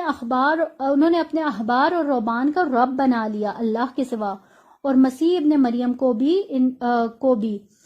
انہیں نہیں حکم دیا گیا تھا مگر اس بات کا کہ وہ پوجیں صرف ایک الہ کو، نہیں ہے کوئی معبود اس کے سوا، وہ پاک ہے اس سے جو شرک یہ لوگ کر رہے ہیں۔ اب یہاں پہ اگر آپ دیکھیں گے اس آیت میں احبارہم و رہبانہم، یہ احبار اور رہبان کس کو کہا گیا ہے؟ ان کے جو عالم اور جو ان کے درویش ہوا کرتے تھے، جو ان کے علماء ہوا کرتے تھے، یہ ان کے بارے میں بات کی جا رہی ہے۔ اب ان لوگوں نے جیسے پچھلی آیت میں ہم نے دیکھا کہ حضرت عزیر اور حضرت عیسیٰ کے بارے میں ان کے جو معاملات تھے، ان کے علاوہ جو ان کے یہ جو عالم اور درویش لوگ ہوتے تھے، یہ ان کو بھی اتنا زیادہ درجہ دیتے ہوتے تھے کہ اگر وہ کسی چیز کو حلال قرار دیتے تو یہ اس کو حلال مان لیتے تھے، اور کسی اگر حرام چیز کو وہ اگر حلال قرار دیتے تو یہ اس کی طرف ہو جاتے تھے۔ یعنی جس چیز کو اللہ تعالیٰ نے حلال قرار دیا اگر ان درویشوں نے اس کو حرام کر دیا تو یہ اس کو حرام مان لیتے تھے، یعنی کہ یہ اللہ کے فیصلے کو جو ہے وہ ان کو پیچھے کر دیا، اور جو یہ علماء اور یہ جو ان کے درویش ہوتے تھے یہ جو فیصلہ کرتے تھے یہ اس کو سیکنڈ کرتے تھے۔ آگے دیکھیے آیت 32، یہ چاہتے ہیں کہ اللہ کے نور کو بجھا دیں اپنے منہ کی پھونکوں سے، اور اللہ کو ہرگز منظور نہیں ہے مگر یہ کہ وہ اپنے نور کا اتمام فرما کر رہے گا، چاہے یہ کافروں کو کتنا ہی ناگوار گزرے۔ اب یہاں پہ دیکھیے کتنا اللہ تعالیٰ جو ہے وہ اس میں یہودیوں کے لیے ایک طنز جو ہے وہ اس میں نظر آ رہا ہے کہ یہ جو اپنی جتنی بھی یہ سازشیں کر کے اس دین کو نیچا دکھانے کی کوشش کر رہے ہیں، یہ ان کے اندر اتنی جرت نہیں ہے کہ یہ سامنے آ کے اس کا مقابلہ کر سکے۔ تو آیت 33 ہے، اس میں کیا کہا جا رہا ہے کہ وہی تو ہے جس نے بھیجا اپنے رسول صلی اللہ علیہ وسلم کو خدا اور دین حق دے کر تاکہ غالب کر دے اسے کل کے کل دین پر، خواہ یہ مشرکوں کو کتنا ہی ناگواز گزرے۔ اب نبی کریم صلی اللہ علیہ وسلم کے بارے میں بتایا جا رہا ہے کہ ان کو اللہ تعالیٰ نے ہدایت اور دین حق دے کر ان کو تمام جتنے بھی دین تھے ان کے اوپر غالب کر دیا ہے. بھلے اب یہ بات مشرکوں کو اچھی لگتی ہے، نہیں لگتی ہے، لیکن جو حقیقت ہے وہ یہی ہے کہ اب جو ہے وہ اسلام ہی غالب ہے. آیت 34 ہے، اے اہل ایمان یقیناً بہت سے علماء اور درویش ہڑپ کرتے ہیں لوگوں کے مال باطل طریقے سے اور روکتے ہیں لوگوں کو اللہ کے رستے سے، اور وہ مال جو جمع کرتے ہیں اپنے پاس سونا اور چاندی اور خرچ نہیں کرتے اس کو اللہ کی راہ میں، تو ان کو بشارت دے دیجئے دردناک عذاب کی. یہاں پہ اب دیکھیں جس طرح سے وہ پیچھے احبار اور رہبان کی بات کی گئی ہے، تو یہاں پہ کیا کہا جا رہا ہے کہ یہ لوگ کیا کرتے ہیں، یہ ناجائز طریقے سے جو ہے وہ لوگوں کے مال اور ان کی جائیدادیں وہ یہ لوگ جمع کرتے رہتے ہیں. تو یہاں اب ان کے بارے میں کیا کہا جاتا ہے کہ جب بھی ان کو کوئی بھی اگر اللہ کا بندہ دین کی طرف بلاتا ہے یا یعنی کہ اسلام کی طرف بلاتا ہے، تو کیا ہوتا ہے کہ یہ انہیں نا یہ جو درویش ہیں تو ان کو جو اپنی ایک جو ان کی پوسٹ ہے وہ ان کو خطرے میں نظر آتی ہے. ٹھیک ہے، اب ظاہر ہے اب وہ اسلام میں آ جائیں گے تو ان کا اپنا وہ جو اپنی جو درویشی جھاڑ کے وہ جو ایک دولت کما رہے ہیں وہ سارا کچھ تو ختم ہو جانا ہے نا، تو یہ چیز پھر انہیں بہت پریشان کر دیتی ہے. آیت 35، جس دن یہ جو سونا اور چاندی ہے اس کو تپایا جائے گا جہنم کی آگ میں، اور پھر داغا جائے گا ان سے ان کی پیشانیوں اور ان کے پہلوؤں اور ان کی پیٹھوں کو، اور ساتھ کہا جائے گا یہ ہے جو تم نے اپنے لیے اکٹھا کیا تھا، تو اب مزہ چکھو اس کا جو تم جمع کرتے تھے. یعنی کہ یہ جو جتنے بھی غلط باتیں لوگوں کو بتا کے اس کے اوپر جتنا بھی مال کماتے ہیں، اسی مال کو، اسی سونے چاندی کو جہنم کی آگ بنا کر اور پھر اس سے ان کو جو ہے وہ عذاب دیا جائے گا. آگے دیکھیے آیت 36 سے یہاں سے جتنا جو کانٹیکسٹ ہے وہ چینج ہو رہا ہے. اب یہاں پہ کیا کہا جا رہا ہے کہ بے شک اللہ کے ہاں مہینوں کی تعداد 12 ہے اللہ کے قانون میں. جس دن اس نے پیدا کیا آسمان اور زمین کو، ان میں سے 4 مہینے محترم ہیں، یہی ہے سیدھا قانون، سیدھا دین. تو ان کے معاملے میں اپنے اوپر ظلم نہ کرو اور مشرکین سے سب مل کر جنگ کرو جیسے وہ سب اکٹھے ہو کر تم سے جنگ کرتے ہیں، اور جان لو کہ اللہ پرہیزگاروں کے ساتھ ہے. اب یہاں یہ جو حرمت والے مہینوں کی بات ہو رہی ہے، تو یہ حرمت والے مہینے کون سے ہیں؟ ذوالقعدہ، ذوالحجہ، محرم اور رجب. تو یہاں اگلی آیات میں دیکھیں گے کہ یہ جو 4 مہینے حرمت والے تھے جو کہ اللہ تعالیٰ نے وہ ان کو حرمت والے ٹھہرایا تھا، لیکن یہ جو ہوتے تھے اہل کتاب یہ یا مشرکین جو ہوتے تھے وہ کیا کرتے ہوتے تھے، ان مہینوں کو کس طرح سے وہ آگے پیچھے کر کے اور ان کو جو تھا وہ ان کی اصل جو اپنی جگہ ہوتی تھی اس سے وہ ہٹا دیتے تھے. اگلی آیت دیکھیے آیت 37، اس کو آپ دیکھیں گے تو یہ ساری بات جو ہے یہ آیت 36 میں جو ہو رہی ہے وہ ساری آپ کو کلیئر ہو جائے گی. اس میں کیا کہا جا رہا ہے کہ یہ مہینوں کو ہٹا کر آگے پیچھے کر لینا تو کفر میں ایک اضافہ ہے جس کے ذریعے سے گمراہی میں مبتلا کیے جاتے ہیں وہ لوگ جنہوں نے کفر کیا. 1 سال حلال کر لیتے ہیں اس مہینے کو اور 1 سال اسے حرام قرار دیتے ہیں تاکہ تعداد پوری کر لیں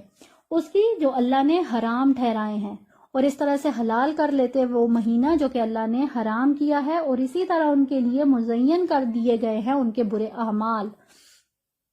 اور اللہ کافروں کو ہدایت نہیں دیتا. تو یہاں دیکھیے جیسے پیچھے بتایا گیا تھا کہ 4 مہینے جو ہیں وہ حرمت والے ہیں.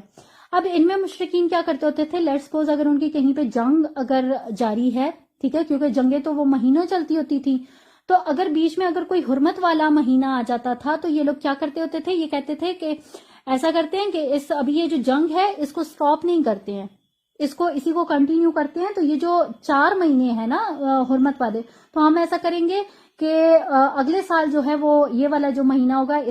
اس کو حرمت والے مہینے میں کنسیڈر کر لیں گے، ابھی جو ہے وہ ہم اس کو حلال کر لیتے ہیں. تو یہاں پہ وہ ساری بات کی جا رہی ہے کہ جس کو اللہ تعالیٰ نے حلال کیا اس کو یہ حرام کر دیتے ہیں، اور خود اپنی مرضی سے جو ہے یہ فیصلہ کر کے اور پھر یہ کہتے ہیں کہ ہم جو ہے وہ تعداد پوری کر لیں گے. آگے دیکھیں آیت 38، اے ایمان کے دعوے دارو تمہیں کیا ہو گیا ہے جب تم سے کہا جاتا ہے کہ نکلو اللہ کی راہ میں تو تم دھسے جاتے ہو زمین کی طرف. سوچو کیا تم نے آخرت کے بجائے دنیا کی زندگی کو قبول کر لیا ہے؟ تو جان لو کہ دنیا کی زندگی کا ساز و سامان آخرت کے مقابلے میں بہت قلیل ہے. یہاں پہ اب کیا کہا جا رہا ہے کہ یہ بھلے یہ جو لوگ جتنا بھی یہ جو ہیر پھیر کر رہے ہیں، یہ جو کچھ بھی کر رہے ہیں، ٹھیک ہے، یہ اس جتنا بھی جس طرح کا بھی ان کا جو بیہیویئر ہے، جو کچھ بھی ہے، جب ان کو جنگ کے لیے کہا جاتا ہے تو اس کے اوپر یہ کیا کرتے ہیں کہ یہ ٹال مٹول کرتے ہیں، ہیلے بہانے کرتے ہیں، ٹھیک ہے، یعنی کہ ان کو آخرت کے بجائے دنیا ان کو عزیز ہے. تو یہاں پہ کیا کہا جا رہا ہے کہ یہ جو دنیا کا جو سامان ہے یہ آخرت کے مقابلے میں بہت ہی کم ہے. اگر تم نہیں نکلو گے اللہ کی راہ میں تو وہ تمہیں عذاب دے گا، دردناک عذاب، اور تمہیں ہٹا کر کسی اور قوم کو لے آئے گا اور تم اس کا کچھ بھی نہیں نقصان کر سکو گے، اور اللہ ہر چیز پر قادر ہے. یہاں اللہ تعالیٰ کیا کہہ رہے ہیں کہ اگر تم ٹال مٹول کرو گے، ہیلے بہانے کرو گے، جنگ کے لیے نہیں نکلو گے، تو کیا ہوگا کہ تمہاری جگہ اللہ تعالیٰ کسی اور قوم کو لے آئے گا، کیونکہ اللہ تعالیٰ ہر چیز پر قادر ہے. آیت 40 ہے، اور اگر تم یعنی کہ رسول صلی اللہ علیہ وسلم کی مدد نہیں کرو گے تو کچھ پرواہ نہیں، اللہ نے تو اس وقت صلی اللہ علیہ وسلم کی مدد کی تھی جب کافروں نے ان کو مکہ سے نکال دیا تھا، اس حال میں کہ آپ صلی اللہ علیہ وسلم 2 میں سے تھے، جبکہ وہ دونوں غار میں تھے اور اپنے ساتھی سے کہہ رہے تھے کہ غم نہ کرو، اللہ ہمارے ساتھ ہے. تو اللہ نے اپنی سکینت نازل فرمائی یعنی کہ نبی پاک صلی اللہ علیہ وسلم پر، اور ان کی مدد فرمائی ان لشکروں سے جنہیں تم نہیں دیکھتے تھے، اور کافروں کی بات کو پست کر دیا، اور اللہ ہی کا کلمہ سب سے اونچا ہے اور اللہ زبردست حکمت والا ہے. یہاں پہ یہ جو 2 لوگوں کی بات ہوئی ہے وہ کون کون تھے؟ حضرت محمد صلی اللہ علیہ وسلم اور حضرت ابو بکر صدیق. اور یہ کس واقعے کی طرف جو ہے کس واقعے کے بارے میں بات کی جا رہی ہے؟ جب مکہ سے ان کو حضرت محمد صلی اللہ علیہ وسلم کو یہاں پہ ان کا جینا ان مشرکین نے بالکل دوبر کر دیا تھا، ان کو بہت زیادہ ان کو مجبور کر دیا تھا کہ وہ یہاں سے نکل جائیں. تو کیا ہوا کہ جب وہ حضرت ابو بکر صدیق کو لے کر نکلے تھے، تو جب وہ غار میں جہاں پہ انہوں نے اسٹے کیا تھا تو یہ مشرکین ان کو ڈھونڈتے ڈھونڈتے وہاں تک پہنچ گئے تھے، ٹھیک ہے. تو یہاں پہ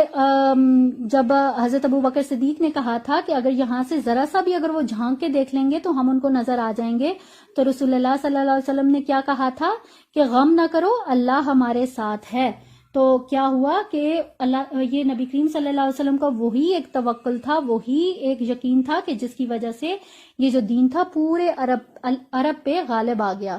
آیت 41 ہے، نکلو خواہ ہلکے ہو یا بھوجل، اور جہاد کرو اللہ کی راہ میں اپنے اموال سے اور اپنی جانوں سے، یہی تمہارے لیے بہتر ہے اگر تم علم رکھتے ہو. اب یہاں پہ کیا کہا جا رہا ہے کہ جنگ کا حکم تو ہے اور جہاد کے لیے ہر ایک نے نکلنا ہے. اب بھلے تم وہ جو ہے وہ اچھے دل کے ساتھ نکلو یا برے دل کے ساتھ، لیکن کیا ہے کہ نکلنا تو ضرور پڑے گا. اب یہاں پہ دیکھیے آیت نمبر 42 ہے، اگر مال غنیمت قریب ہوتا اور سفر بھی چھوٹا ہوتا تو اے نبی صلی اللہ علیہ وسلم یہ آپ کی پیروی کرتے، لیکن ان کو تو بڑی بھاری پڑ رہی ہے دور کی مسافت، اور ان قریب یہ لوگ قسمیں کھائیں گے اللہ کی کہ اگر ہمارے اندر استطاعت ہوتی تو ہم ضرور نکلتے تم لوگوں کے ساتھ. یہ لوگ اپنے آپ کو ہلاک کر رہے ہیں اور اللہ کو معلوم ہے کہ یہ بالکل جھوٹے ہیں. اب یہاں یہ جو غزوہ تبوک ہوا تھا تو اس کے بارے میں بات کی جا رہی ہے. ظاہر ہے کہ وہ ایک بہت دور ایک جگہ تھی جہاں پہ نبی کریم صلی اللہ علیہ وسلم نے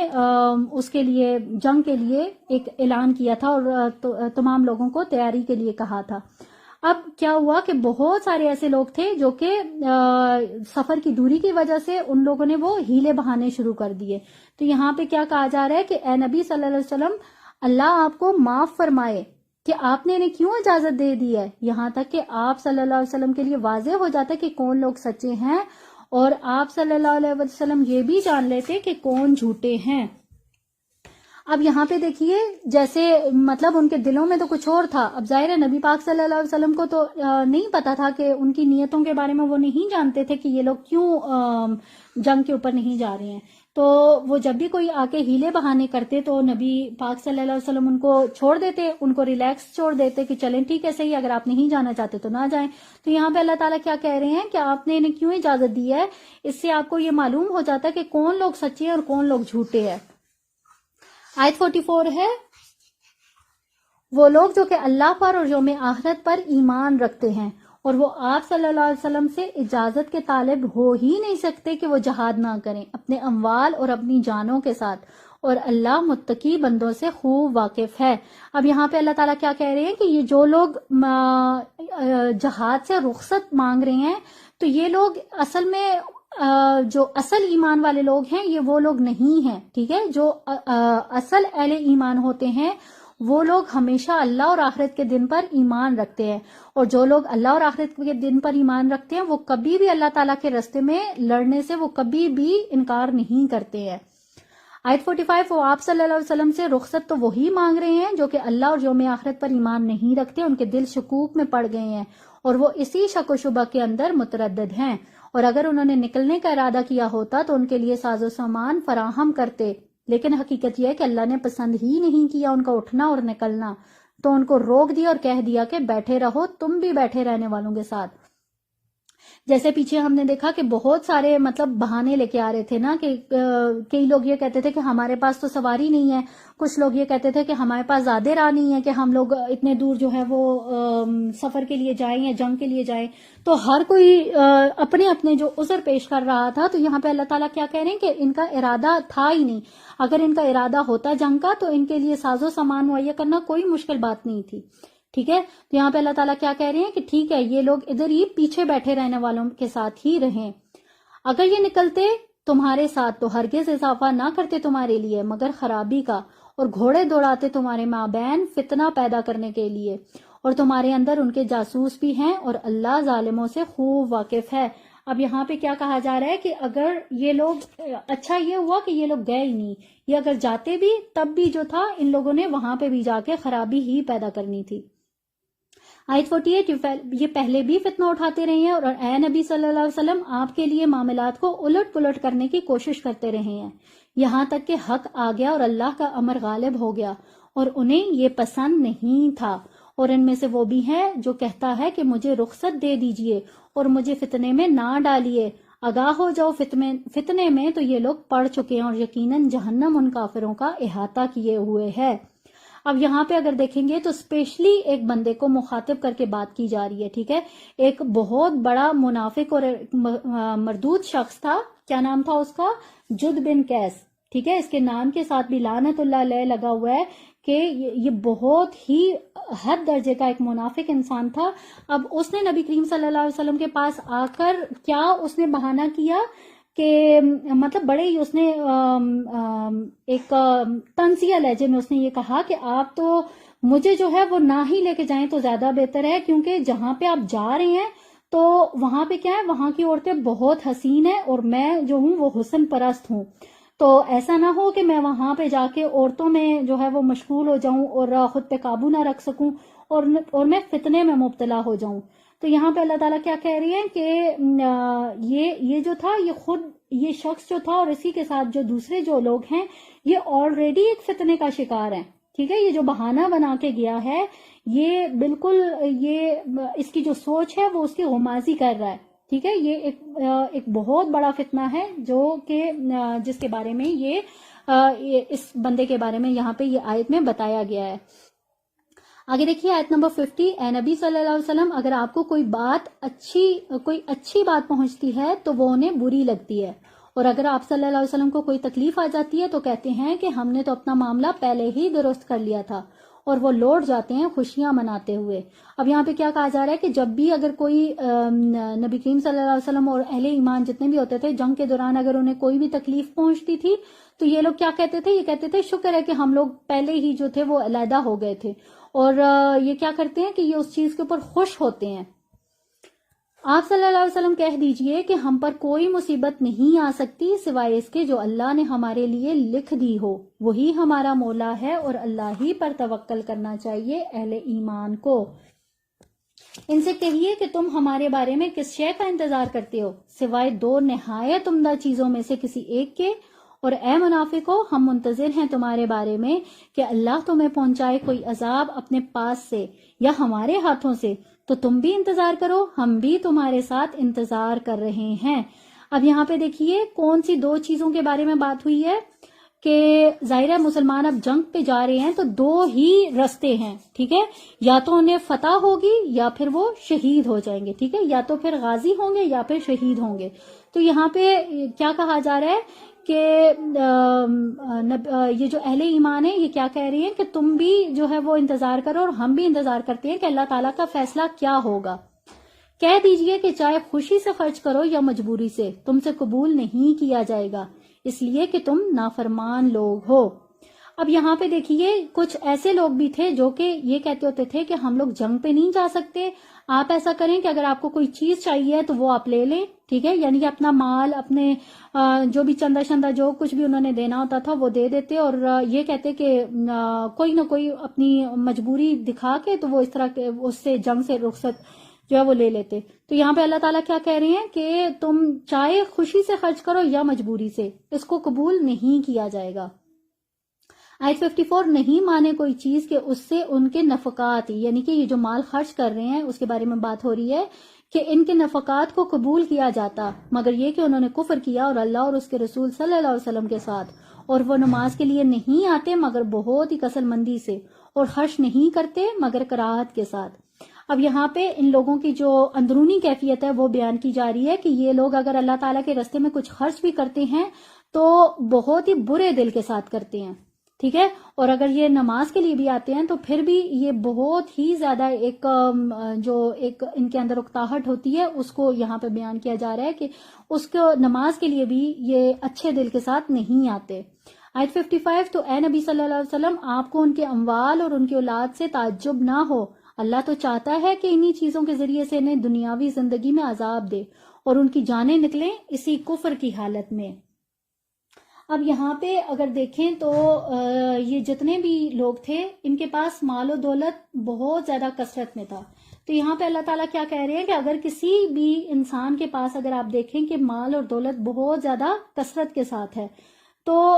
اس ایسا نہیں ہوتا کہ ان لوگوں کو جو ہے وہ اللہ تعالیٰ نے بڑا کوئی جو ہے وہ نعمتیں عطا کی ہوئی ہیں، ٹھیک ہے، بلکہ کیا ہوتا ہے کہ ان کا جو حساب ہوتا ہے وہ اللہ تعالیٰ اس دنیا میں ہی بے باک کر دیتا ہے، اور کیا ہوتا ہے ان کا جو کچھ بھی کچھ اچھے اگر کچھ اعمال ہوتے ہیں تو ان کا بدلہ ان کو دنیا میں ہی دے دیا جاتا ہے، لیکن کیا ہوتا ہے کہ وہ آخرت میں بالکل خالی ہاتھ ہوتے ہیں، ان کے لیے کچھ بھی نہیں ہوتا.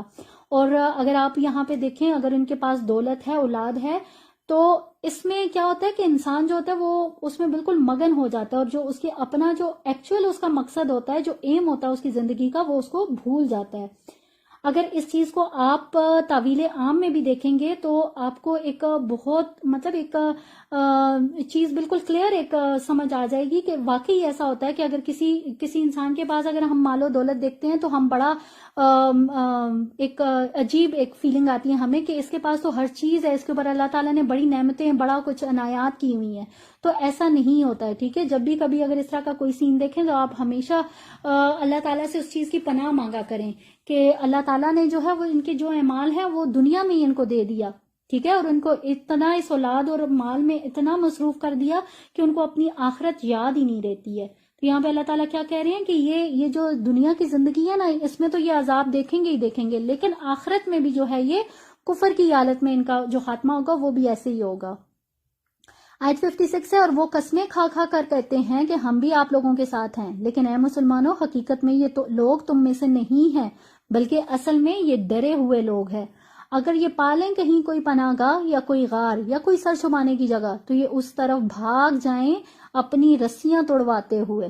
اب یہاں پہ دیکھیے جیسے یہ جو جنگ کا ماحول ہے تو اس میں اگر کہیں پہ بھی جن کے دلوں میں ذرا سا بھی کوئی ہوتا ہے نا ڈر یا خوف ہوتا ہے کہ وہ کہیں ان کو موت ہی نہ آ جائے، یا جو ایمان کے اتنے پختہ نہیں ہوتے ہیں تو وہ کیا کرتے ہیں کہ وہ ہمیشہ کوئی نہ کوئی جگہ ایسی ڈھونڈتے ہیں کہ ہم وہاں پہ چلے جائیں، شاید ہماری جان جو ہے وہ بچ جائے. تو یہاں اس کو کس چیز کے ساتھ تشبیہ دی جا رہی ہے کہ جیسے کوئی ایک جانور جو ہوتا ہے نا، وہ اگر اس کے اوپر کوئی خوف ہو یا دہشت ہو تو وہ ادھر ادھر بھاگتا رہتا ہے، اس کو کوئی راستہ نظر نہیں آتا، بس ادھر ادھر ایک بھاگتا رہتا ہے. تو سیم وہی کیفیت ہے ان لوگوں کی. آیت 58 اور اے نبی صلی اللہ علیہ وسلم ان میں وہ بھی ہیں جو کہ آپ پر الزام لگاتے ہیں صدقات کے بارے میں، تو اگر ان میں سے انہیں خاطر خواہ دے دیا جائے تو یہ راضی رہتے ہیں، اور اگر ان میں سے انہیں اس قدر نہ دیا جائے تو یہ فوراً ناراض ہو جاتے ہیں. اب یہاں صدقات اور زکوٰۃ کا جو مال ہوتا تھا وہ کیا کرتے تھے تو نبی کریم صلی اللہ علیہ وسلم خود اس کو تقسیم کیا کرتے تھے. تو کیا ہوا کہ ایک دفعہ مال کی تقسیم کے دوران ایک منافق شخص تھا، اس نے کیا کہا کہ تقسیم کرتے ہوئے اس نے دیکھا کہ اس کو کوئی چیز نہیں پسند آئی، تو اس نے نبی کریم صلی اللہ علیہ وسلم کو مخاطب کر کے کہا کہ اے نبی،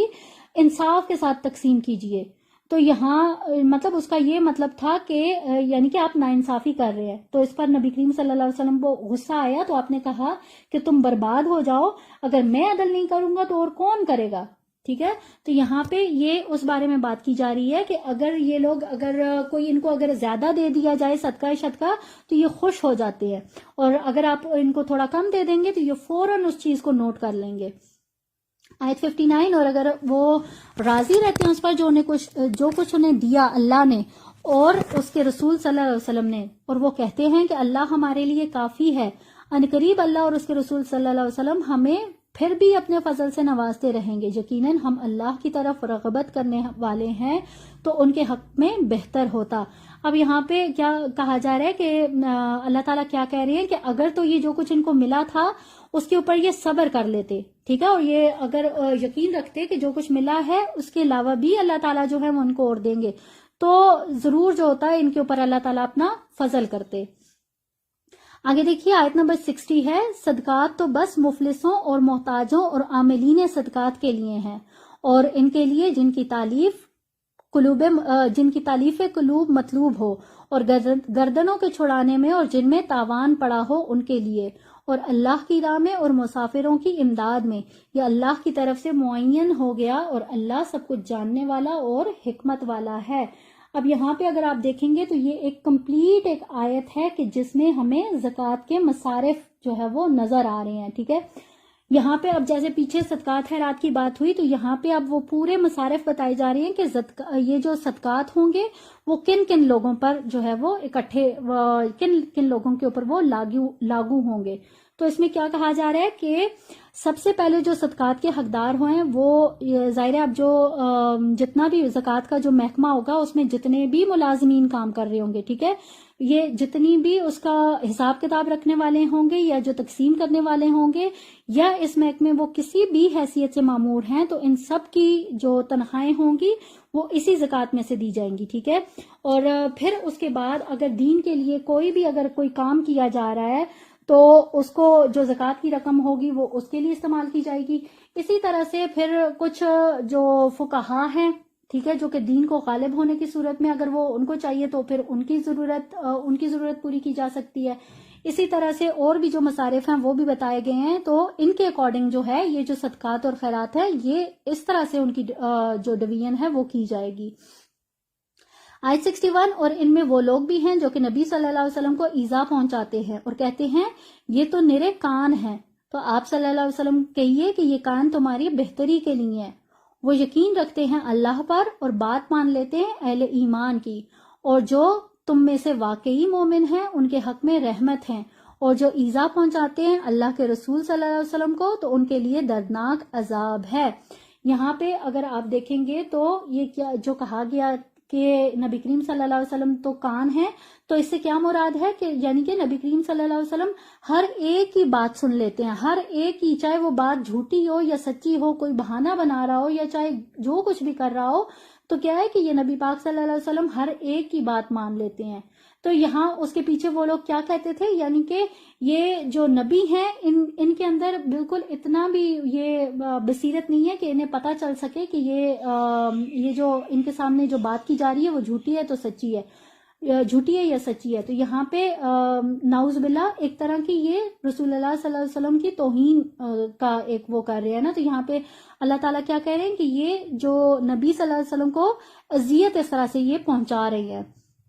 آیت 62، اے مسلمانوں یہ تمہارے سامنے اللہ کی قسمیں کھاتے ہیں تاکہ تمہیں راضی کرے. اللہ اور اس کا رسول صلی اللہ علیہ وسلم اس بات کے زیادہ حقدار ہیں کہ وہ انہیں راضی کریں اگر وہ واقعتاً مومن ہیں. تو اب یہاں پہ دیکھیے جب وہ ان سے نبی پاک صلی اللہ علیہ وسلم سے رخصت لے کے چلے جاتے تھے کہ جنگ میں وہ نہیں آ سکتے کوئی بھی ہیلے بہانے کر کے، تو جب وہ عام مسلمانوں سے ملتے ہوتے تھے تو وہ ان کے سامنے قسمیں کھا کھا کر یہ کہتے ہوتے تھے کہ بھئی اگر یہ مسئلہ نہ ہوتا تو میں ضرور جو تھا وہ تم لوگوں کے ساتھ جنگ کے لیے جاتا، لیکن یہ بات ہے. تو یہاں پہ اللہ تعالیٰ کیا کہہ رہے ہیں کہ باقی سارے لوگوں کے سامنے قسمیں کھا کر اپنی سچائی بیان کرنے کے بجائے زیادہ یہ اللہ اور اس کا رسول زیادہ حقدار ہیں کہ انہیں راضی کیا جائے. آیت 63، کیا وہ نہیں جانتے کہ جو کوئی بھی اللہ اور اس کے رسول صلی اللہ علیہ وسلم کو مقابلہ کرے گا تو اس کے لیے جہنم کی آگ ہے جس میں وہ ہمیشہ ہمیشہ رہے گا، اور یہ بہت بڑی رسوائی ہے۔ یہ منافق ڈرتے رہتے ہیں اس بات سے کہ کہیں مسلمانوں پر ایسی صورت نازل نہ ہو جائے جو کہ ان کو ہمارے دلوں کی حالت بتا دے۔ آپ صلی اللہ علیہ وسلم کہیے کہ ابھی تم استہزاء کرتے ہو، یقیناً ایک وقت آئے گا کہ اللہ ظاہر کر کے رہے گا جس سے تم ڈر رہے ہو۔ اب یہاں پہ دیکھیے منافقین کو یہاں پہ پوائنٹ آؤٹ کیا جا رہا ہے کہ یہ جو حرکتیں کرتے تھے ان کے بارے میں انہیں ہمیشہ یہ دھڑکا لگا رہتا تھا کہ کہیں ایسا نہ ہو کہ وہی کے ذریعے ان کے جو دل کی کیفیت ہے وہ اللہ تعالیٰ نبی کریم صلی اللہ علیہ وسلم کو اس سے آگاہ کر دیں۔ تو یہاں پہ آیت 65 میں کیا کہا جا رہا ہے کہ اگر آپ صلی اللہ علیہ وسلم ان سے پوچھیں گے تو کہیں گے کہ ہم تو یوں ہی بات چیت اور دل لگی کر رہے تھے۔ تو آپ صلی اللہ علیہ وسلم کہیے کیا تم اللہ اور اس کی آیات اور اس کے رسول صلی اللہ علیہ وسلم کے ساتھ استہزاء کر رہے تھے؟ یعنی جیسے پچھلی آیت میں کیا کہا گیا کہ ان کے جو دل کی کیفیت ہے وہ اگر نبی صلی اللہ علیہ وسلم کے اوپر اگر آشکار کر دی جائے تو یہ پھر کیا کہیں گے؟ یہ آ کے جب اگر نبی اکرم صلی اللہ علیہ وسلم ان سے پوچھ لے تو یہ آ کے کہیں گے کہ ہم تو صرف مذاق میں یہ بات کر رہے تھے۔ ٹھیک ہے، تو یہاں پہ اللہ تعالیٰ کیا کہہ رہے ہیں کہ کیا تم اللہ اور اس کے رسول کے ساتھ مذاق کرو گے؟ اب بہانے مت بناؤ، تم کفر کر چکے ہو اپنے ایمان کے بعد۔ اگر ہم تمہاری ایک جماعت سے درگزر کر بھی لیں گے تو کسی دوسری جماعت کو عذاب بھی دیں گے، اس لیے کہ وہ مجرم ہیں۔ منافق مرد اور منافق عورتیں سب ایک دوسرے میں سے ہیں، یہ بدی کا حکم دیتے ہیں اور نیکی سے روکتے ہیں اور اپنے ہاتھوں کو بند رکھتے ہیں، اور انہوں نے اللہ کو بلا دیا اور اللہ نے بھی انہیں نظر انداز کر دیا، یقیناً یہ منافق ہی نافرمان ہیں۔ اب یہاں ان سارے منافقین کو جو ہے ان کے بارے میں کیا کہا جا رہا ہے کہ یہ ہمیشہ جو ہے وہ اللہ تعالیٰ کے احکامات کے خلاف، ہمیشہ یہ جو امر بالمعروف اور نہی عن المنکر کی جو پالیسی تھی یہ اس کے ہمیشہ خلاف یہ ساری حرکتیں کرتے ہیں، اور یہ کیا کرتے ہیں کہ دوسروں کے ساتھ ہمدردی جتا کر انہیں نیکی سے روکنے کی کوشش کرتے رہتے ہیں کہ تم اللہ تعالیٰ کی راہ میں اس طرح سے کیوں اپنا مال اور یہ اپنا جو طاقت ہے اس کو ضائع کر رہے ہو، یہ جو اپنا مال ہے اس کو تم اپنے بچوں کے ان کے مستقبل کے لیے سنبھال کے رکھو۔ تو یہ کچھ منافقین کی جو روش ہے، جو ان کی حرکات ہوتی تھی، جو کہ پس پردہ وہ لوگ کرتے ہوتے، تو یہاں پہ اللہ تعالیٰ ان کو جو ہے وہ بیان کر رہے ہیں۔ آیت 68 ہے، اللہ نے وعدہ کیا ہے ان منافق مردوں اور منافق عورتوں اور تمام کفار سے جہنم کی آگ کا جس میں وہ ہمیشہ ہمیش رہیں گے، پس وہی ان کے لیے کفایت کرے گی، اور اللہ نے ان پر لعنت فرما دی ہے اور ان کے لیے عذاب ہے قائم رہنے والا۔ تم منافق لوگ ان لوگوں کی مانند ہو جو کہ تم سے پہلے تھے، اور تم سے کہیں بڑھ کر تھے وہ طاقت میں، اور کہیں زیادہ تھے مال اور اولاد میں، تو انہوں نے اپنے حصے سے فائدہ اٹھا لیا۔ اب تم نے بھی اپنے حصے سے فائدہ اٹھا لیا ہے جیسے کہ ان لوگوں نے اپنے حصے کا فائدہ اٹھایا تھا جو تم سے پہلے تھے، اور وہی ہے بحثوں میں تم بھی، اور ویسی ہی بحثوں میں تم بھی پڑے ہو جیسی بحثوں میں وہ پڑھتے تھے۔ یہ وہ لوگ ہیں جن کے تمام اعمال دنیا اور آخرت میں ضائع ہو گئے، اور یہی لوگ ہیں خسارے میں رہنے والے۔ یہاں پہ کیا کہا جا رہا ہے کہ یہ جو پچھلی جتنی بھی قومیں تھیں، قوم عاد، قوم سمود، یہ جن کے بارے میں ہم لوگ پڑھ چکے، تو ہمیں یہ پتہ چل گیا کہ وہ لوگ بھلے مال اور اولاد میں ان لوگوں سے بہت زیادہ تھے، لیکن کیا ہوا کہ وہ لوگ بھی ختم کر دیے گئے۔ تو یہاں پہ ان کو بھی بتایا جا رہا ہے کہ تم لوگ بھی بہت جلد اپنے انجام کو پہنچ جاؤ گے۔ آیت 70 ہے، کیا ان کے پاس ان لوگوں کی خبریں نہیں آ چکی ہیں جو ان سے پہلے تھے؟ قوم نوح، قوم عاد اور سمود اور قوم ابراہیم اور مدین کے لوگوں کی، اور ان بستیوں کی خبریں جو کہ الٹ دی گئی تھیں، ان کے پاس آئے ان کے رسول واضح نشانیاں لے کر، پس اللہ ان پر ظلم کرنے والا نہیں تھا بلکہ وہ خود اپنے اوپر ظلم ڈھاتے رہے۔ اور اے ایمان والے مرد اور ایمان والی عورتیں، یہ سب ایک دوسرے کے ساتھی ہیں، اور نیکی کا حکم دیتے ہیں، بدی سے روکتے ہیں، نماز قائم کرتے ہیں، زکوٰۃ ادا کرتے ہیں، اور اللہ اور اس کے رسول کی اطاعت کرتے ہیں۔ یہی وہ لوگ ہیں جن پر اللہ رحمت فرمائے گا، یقیناً اللہ زبردست حکمت والا ہے۔ اب جیسے پچھلی آیت میں منافق مرد اور عورتوں کا بیان کیا گیا، تو اسی کے برعکس اب اس آیت میں ایمان والے جو مرد اور عورتیں ہیں ان کے بارے میں کہا جا رہا ہے کہ اگر وہ نماز ادا کرتے ہیں، زکوٰۃ دیتے ہیں، اور امر بالمعروف اور نہی عن المنکر کا کام کرتے ہیں، تو پھر ان کے اوپر کیا کہہ رہے ہیں کہ یہی لوگ ہیں جن کے اوپر اللہ تعالیٰ کی رحمت ہوگی. اور اللہ نے وعدہ کیا ہوا ہے مومن مردوں اور مومن عورتوں سے ان باغات کا جن کے نیچے ندیاں بہتی ہوں گی اور وہ اس میں ہمیشہ رہیں گے، اور بہت عمدہ مکانات کا وعدہ ہمیشہ رہنے والے باغات میں. اور اللہ کی رضا تو سب سے بڑی نعمت ہے، یہی تو بہت بڑی کامیابی ہے. اے نبی صلی اللہ علیہ وسلم، جہاد کیجئے کفار اور منافقین سے اور ان پر سختی کیجیے، اور ان کا ٹھکانہ جہنم ہے اور وہ بہت بری جگہ ہے. وہ اللہ کی قسم کھا کر کہتے ہیں کہ انہوں نے یہ بات نہیں کی، حالانکہ انہوں نے کہا کفر کا کلمہ، اور وہ کفر کر چکے اپنے اسلام کے بعد، اور انہوں نے ارادہ کیا تھا اس شے کا جو وہ حاصل نہ کر سکے. اور یہ لوگ اپنے انات کا مظاہرہ نہیں کر رہے مگر اس لیے کہ اللہ اور اس کے رسول نے انہیں غنی کر دیا اپنے فضل سے. اب بھی اگر یہ توبہ کر لیں تو ان کے لیے بہتر ہے، اور اگر وہ پیٹھ موڑیں گے تو اللہ انہیں بہت دردناک عذاب دے گا، دنیا میں بھی اور آخرت میں بھی، اور پوری زمین میں ان کا کوئی دوست ہوگا اور نہ ہی کوئی مددگار. اور ان میں سے وہ لوگ بھی ہیں کہ جنہوں نے اللہ سے عہد کیا تھا، اور اگر وہ ہمیں اپنے فضل سے نوازے گا تو ہم بھی خوب صدقہ اور خیرات کریں گے اور نیک بن جائیں گے. پھر جب اللہ نے انہیں نواز دیا، اپنے فضل سے غنی کر دیا، تو انہوں نے اس دولت کے ساتھ بخل کیا اور پیٹھ موڑ لی اور اعراض کیا. اب یہاں پہ کیا کہا جا رہا ہے کہ یہ جو لوگ اس طرح سے کہتے ہوتے تھے کہ ہمارے پاس تو کچھ ہے ہی نہیں ہے، ہم کیا اللہ تعالیٰ کی راہ میں خرچ کریں، تو جب وہ خواہش کا اظہار کرتے کہ اگر ہمارے پاس بھی بہت کچھ ہوتا تو ہم بھی کرتے، لیکن پھر جب اللہ تعالیٰ انہیں نوازتا ہے تو پھر اس کے بعد کیا کرتے ہیں کہ وہ دوبارہ سے وہ بخل کا جو ان کا ایک رویہ ہوتا ہے وہ اس کو اپنا لیتے ہیں. آیت 77، تو اللہ نے سزا کے طور پر ڈال دیا ان کے دلوں میں نفاق، اور یہ نفاق اب رہے گا اس دن تک جس دن یہ لوگ ملاقات کریں گے اس سے، بسبب اس وعدے خلافی کے جو انہوں نے اللہ سے کی، اور بسبب اس جھوٹ کے جو وہ بولتے رہے. یعنی کہ اللہ تعالیٰ سے وعدہ کر کے پھر اس کے پھر جانے کے بعد تو یہ ان کی سزا ہے، اور اللہ تعالیٰ نے ایسے لوگوں کے دلوں میں نفاق پیدا فرما دیا. اور اب یہ جو نفاق ہے، یہ جو بیماری ہے، یہ قیامت تک جو ہے یہ ان کے دلوں میں رہے گی. آیت 78، کیا انہیں معلوم نہیں ہے کہ اللہ جانتا ہے ان کے بہدوں کو اور ان کی سرگوشیوں کو، اور یہ کہ اللہ تمام غیب کا جاننے والا ہے. جو تان کرتے ہیں دل کی خوشی سے نیکی کرنے والے اہل ایمان پر ان کے صدقات کے بارے میں، اور جس کے پاس اپنی محنت اور مشقت کے سوا کچھ ہے ہی نہیں وہ اس میں سے بھی خرچ کرتے ہیں، تو وہ منافقین ان کا مذاق اڑاتے ہیں تو اللہ ان کا مذاق اڑاتا ہے اور وہ ان کے لیے دردناک عذاب ہے. یہاں پہ دیکھیے جب جو تبوک کا جو جنگ ہو رہی تھی تو اس کی مہم کے لیے رسول اللہ صلی اللہ علیہ وسلم نے انفاق فی سبیل اللہ کی ترغیب دی. تو بہت سارے مسلمان تھے جنہوں نے اپنے اپنے جو جتنی بھی ان کی حیثیت تھے ان کے مطابق انہوں نے بہت سا اپنا جو مال تھا وہ لا کے دیا. تو ایک صحابی کے اس میں کہا جا رہا ہے کہ ایک صحابی تھے ان کے پاس کچھ بھی نہیں تھا، اور انہوں نے پھر کیا کیا کہ ایک یہودی کے ہاں انہوں نے ساری رات انہوں نے مزدوری کی، اس کے کنویں میں سے پانی نکالا اور اس کے باغوں میں کو سیراب کیا، اور صبح اس نے کیا کیا کہ اس کو مزدوری کے طور پر انہیں کچھ کھجوریں دے دی. تو پھر انہوں نے کیا کیا، یہ جو صحابی تھے انصاری صحابی ابو عقیل، یہ انہوں نے کیا کیا کہ آدھی کھجوریں انہوں نے اپنے گھر میں بچوں کو دے دی اور آدھی کھجوریں جو تھیں وہ حضور صلی اللہ علیہ وسلم کی خدمت میں لا کر پیش کر دیں. تو یہاں پہ ان کا جو خلوص نیت تھا وہ اس کے بارے میں بتایا جا رہا ہے کہ یہ جو ان کا حسن عمل ہے یہ ان ساری چیزوں سے بھاری ہے، اور ان کے اس عمل سے نبی پاک صلی اللہ علیہ وسلم بہت زیادہ خوش ہوئے تھے. تو یہاں اس وقت جو منافقین موجود تھے وہ یہ ان کے بارے میں بتایا جا رہا ہے کہ جب انہوں نے یہ والا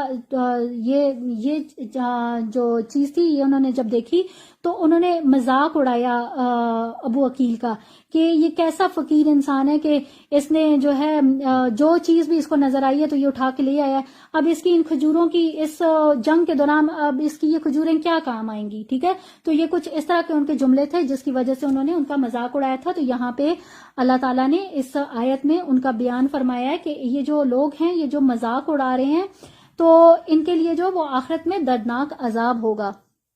آیت 80 ہے، اے نبی صلی اللہ علیہ وسلم آپ ان کے لیے استغفار کریں یا ان کے لیے استغفار نہ کریں، اگر آپ 70 مرتبہ بھی ان کے لیے استغفار کریں گے تب بھی اللہ انہیں معاف نہیں فرمائے گا. یہ اس لیے کہ یہ لوگ اللہ اور اس کے رسول صلی اللہ علیہ وسلم کے ساتھ کفر کر چکے ہیں اور اللہ ایسے فاسقوں کو ہدایت نہیں دیتا. بہت خوش ہو گئے پیچھے رہ جانے والے اپنے بیٹھے رہنے پر اللہ کے رسول صلی اللہ علیہ وسلم کے جانے کے بعد. تو انہوں نے ناپسند کیا، وہ جہاد کرتے اپنی جانوں اور اپنے مالوں کے ساتھ اللہ کی راہ میں، اور دوسروں سے بھی کہنے لگے کہ اس گرمی میں مت نکلو. اے نبی صلی اللہ علیہ وسلم ان سے کہہ دیجئے کہ جہنم کی آگ اس سے بھی کئی زیادہ گرم ہے. کاش ان لوگوں کو اس چیز کا فہم حاصل ہوتا. اب یہاں پہ دیکھیے جب یہ لوگ جنگ کے لیے جا رہے تھے تو جو لوگ پیچھے رہ گئے تھے تو وہ جو کچھ لوگ جو بھی ان کو ملتے تھے ان کو یہ کہتے تھے کہ بھئی اس گرمی میں تم لوگ کدھر جاؤ گے، کوئی نہ کوئی بہانہ کر لو، کچھ نہ کچھ جو ہے تو بہانہ کر کے تم رہ جاؤ، ادھر ہی رہ جاؤ، اتنے شدید سفر کے لیے نہ نکلو. یہاں پہ اللہ تعالیٰ کیا کہہ رہے ہیں کہ جس گرمی کا بہانہ کر رہے ہیں تو جہنم کی جو آگ ہے وہ اس سے بھی کئی زیادہ گرم ہے. آیت 82 تو انہیں چاہیے کہ ہنسیں کم اور روئیں زیادہ، بدلہ اس کا جو کمائی انہوں نے کی ہے. اب یہ جو کچھ بھی انہوں نے کیا، جو جنگ پہ نہیں گئے، تو اس کے عوض اللہ تعالیٰ کیا کہہ رہے ہیں کہ یہ بہت کم ہنسیں، کیونکہ یہ جو کچھ انہوں نے کمایا ہے اس کے بدلے ان کے لیے بہت دردناک عذاب ہے. بس اے نبی صلی اللہ علیہ وسلم اگر اللہ آپ کو لوٹا کر لے جائے ان کے کسی گروہ کے پاس، پھر وہ آپ صلی اللہ علیہ وسلم سے اجازت مانگے تو آپ صلی اللہ علیہ وسلم کے ساتھ نکلنے کے لیے، تو کہہ دیجئے کہ اب تم میرے ساتھ کبھی نہیں نکلو گے اور اب میرے ساتھ ہو کر تم کسی دشمن کے ساتھ جنگ نہیں کرو گے. تم پہلی مرتبہ راضی ہو گئے تھے بیٹھے رہنے والوں پر، تو اب ہمیشہ کے لیے بیٹھے رہو پیچھے رہ جانے والوں کے ساتھ. اور اے نبی صلی اللہ علیہ وسلم ان میں سے کوئی مر جائے تو اس کی نماز جنازہ کبھی بھی ادا نہ کریں اور اس کی قبر پہ کھڑے نہ ہوں. اور یقیناً انہوں نے کفر کیا اور اللہ اور اس کے رسول صلی اللہ علیہ وسلم کے ساتھ، اور وہ مرے ہیں اس حال میں کہ وہ نافرمان تھے. اب یہاں ظاہر ہے جنگ کے حالات تھے اور جنگ میں ہر ایک کے لیے یہ ضروری تھا کہ وہ جنگ کے لیے نکلتا، لیکن جو لوگ بہانے کر کے جنگ سے پیچھے رہ گئے تو ان لوگوں کے لیے اللہ تعالیٰ کیا فرما رہے ہیں، کتنی سخت آیات ہیں، کتنے سخت کلمات ہیں کہ اگر یہ لوگ مر بھی جائیں تو آپ نے ان کا جنازہ بھی نہیں پڑھانا اور نہ ہی ان کی قبر پہ آپ نے کھڑے ہونا ہے. اور آپ صلی اللہ علیہ وسلم کو پسند نہ ہے ان کے اموال اور ان کی اولاد. اللہ تو یہی چاہتا ہے کہ انہیں عذاب دے انہی چیزوں کے ذریعے سے دنیا میں، اور ان کی جانیں نکلیں اسی حالت کفر میں. اور جب کوئی صورت نازل ہوتی ہے ایمان لاؤ اللہ پر اور جہاد کر اور اس کے رسول کے ساتھ مل کر، تو رخصت مانگتے ہیں آپ صلی اللہ علیہ وسلم سے، مقدر والے ہیں، اور وہ کہتے ہیں کہ ہمیں چھوڑ دیجئے کہ ہم بیٹھے رہنے والوں میں شامل ہو جائیں. اور وہ اس پر راضی ہو گئے کہ پیچھے رہنے والی عورتوں میں شامل ہو جائیں، اور ان کے دلوں پر مہر کر دی گئی ہے، بس اب وہ سمجھ نہیں سکتے. یعنی کہ اب دیکھیں جنگ جو ہوتی ہے وہ اس میں مردوں کا کام ہوتا ہے، اور جو پیچھے رہ جاتے ہیں وہ صرف عورتیں، مرد ہوتے ہیں، اور جو ضعیف ہوتے ہیں یا بیمار ہوتے ہیں ان لوگوں کو استثناء ہوتی ہے نا. اب یہاں پہ جو بغیر کسی عذر کے جو ہے وہ پیچھے رہ گئے تو ان کو کس کے ساتھ تشبیہ دی جا رہی ہے کہ یہ عورتیں ہیں، ٹھیک ہے، کہ یہ عورتوں کے ساتھ جو ہے یہ ان کے ساتھ ان کو ملایا جا رہا ہے کہ یہ جو پیچھے رہ گئے ہیں جنگ کے وقت ان کو یہ انہی عورتوں کے ساتھ شامل ہیں. لیکن اس کے برعکس رسول اللہ صلی اللہ علیہ وسلم اور وہ لوگ جو کہ آپ صلی اللہ علیہ وسلم کے ساتھ ایمان لائے، انہوں نے جہاد کیا اللہ کی راہ میں اپنے اموال سے بھی اور اپنی جانوں سے بھی، یہی وہ لوگ ہیں جن کے لیے بھلائیاں ہیں اور یہی وہ لوگ ہیں فلاح پانے والے. اللہ نے ان کے لیے باغات تیار کر رکھے ہیں جس کے دامن میں یا جن کے نیچے ندیاں بہتی ہوں گی، جن میں وہ ہمیشہ رہیں گے، یہی بہت بڑی کامیابی ہے. اور آئے آپ صلی اللہ علیہ وسلم کے پاس بہانے بنانے والے بدو بھی، اور ان کو رخصت دی جائے اور وہ بیٹھے رہیں وہ لوگ جنہوں نے جھوٹ کہا تھا اللہ اور اس کے رسول صلی اللہ علیہ وسلم کے ساتھ. ان قریب دردناک عذاب پہنچے گا ان لوگوں کو جو ان میں سے کفر پر اڑے رہے ہیں. اب یہاں بدو جو کہا گیا ہے تو وہ دیہاتی لوگ جو کہ اس وقت پیچھے رہ گئے تھے، ٹھیک ہے، جو عام جو دیہاتی لوگ تھے، جو بدو تھے، جو اعرابی تھے، ان کو یہاں پہ ان کے بارے میں بتایا جا رہا ہے کہ ان لوگوں نے کیا کیا کہ یہ جہاد کے لیے اس وقت یہ جو مدینہ کے ارد گرد کے جو آباد بستیاں تھی وہاں پہ جو مسلمان تھے یہ ان کا ذکر ہو رہا ہے کہ وہ لوگ آئے اور بہانے کرنے لگے کہ جی ہم لوگ تو نہیں جا سکے. تو یہاں پہ کیا کہا جا رہا ہے کہ کچھ گناہ نہیں ضعیفوں پر، نہ ہی بیماروں پر، اور نہ ہی ان لوگوں پر کہ جن کے پاس خرچ کرنے کے لیے کچھ نہیں، جبکہ وہ اللہ اور اس کے رسول صلی اللہ علیہ وسلم کے ساتھ مخلص ہوں. ایسے محسنین پر کوئی الزام نہیں اور اللہ غفور رحیم ہے. اب یہاں پہ کیا کہا جا رہا ہے؟ وہی سیم بات جو پیچھے بھی بیان ہوئی ہے کہ اگر کوئی بیمار ہے، کسی کا کوئی جینون ریزن ہے کہ وہ جنگ پہ نہیں جا سکتا، وہ تو ایک الگ بات ہے، ٹھیک ہے، ان کے اوپر کوئی کسی قسم کا جو ہے وہ کوئی الزام نہیں ہے اور اللہ تعالیٰ جو ہے وہ غفور رحیم ہے. اور نہ ہی ان پر کوئی الزام ہے جو آئے آپ صلی اللہ علیہ وسلم کے پاس کہ آپ صلی اللہ علیہ وسلم ان کے لیے سواری کا انتظام کر دیں، تو آپ نے فرمایا کہ میرے پاس بھی کوئی چیز نہیں ہے جس پر میں تم لوگوں کو سوار کر سکوں. تو مجبوراً وہ لوگ لوٹ گئے اور ان کی آنکھوں سے آنسو جاری تھے اس رنج سے کہ ان کے پاس کچھ نہیں ہے جسے وہ خرچ کر سکیں. تو یہاں پہ کچھ ایسے لوگوں کے بارے میں بات کی جا رہی ہے کہ جو لوگ دل سے تو یہ چاہتے تھے کہ وہ جہاد کے لیے نکلیں، لیکن ان کے پاس ریسورسز نہیں تھے، اور وہ نبی کریم صلی اللہ علیہ وسلم کے پاس آئے بھی کہ اگر انہیں کوئی سامان اگر مہیا کر دیا جائے تو وہ لوگ جنگ پہ ضرور جائیں. لیکن ظاہر اب نبی کریم صلی اللہ علیہ وسلم کے پاس بھی اتنے وسائل نہیں تھے، تو جب وہ لوٹنے لگے تو ان کی آنکھوں سے آنسو جو تھے وہ جاری ہو گئے. تو یہاں پہ ایک بتایا جا رہا ہے کہ ایک تو کچھ لوگ تھے جو کہ جینون ریزن ہونے کی وجہ سے پیچھے رہ گئے، ٹھیک ہے، تو ان کے لیے اللہ تعالیٰ کے ہاں جو ہے وہ کیا کہہ رہے ہیں کہ اب ظاہر ہے اللہ تعالیٰ غفور الرحیم ہے اور وہ معاف کرنے والا ہے. یہاں آیت نمبر 93 ہے، الزام تو ان لوگوں پر ہے کہ جو آپ صلی اللہ علیہ وسلم سے رخصت مانگتے ہیں جبکہ وہ غنی ہیں، اور وہ راضی ہو گئے اس پر کہ ہو جائیں پیچھے رہ جانے والی عورتوں کے ساتھ، اور اللہ نے ان کے دلوں پر مہر کر دی، پس وہ صحیح علم سے بے بہرا ہو چکے ہیں. اب یہاں پہ ان لوگوں کے بارے میں بات کی جا رہی ہے کہ جو اپنے وسائل ہونے کے باوجود بھی جو ہے وہ نہیں گئے اور وہ عورتوں کے ساتھ بیٹھے رہے. تو ایسے لوگوں کے بارے میں اللہ تعالیٰ کیا کہہ رہے ہیں کہ ان کے دلوں پر اللہ تعالیٰ نے مہر کر دی ہے. بارک اللہ لی ولکم فی القرآن العظیم ونفعنی وایاکم مما فیہ من الآیات والذکر الحکیم وتقبل منی منکم تلاوتہ انہ هو الغفور الرحیم. سبحانک اللہم وبحمدک اشہد ان لا الہ الا انت استغفرک واتوب الیک.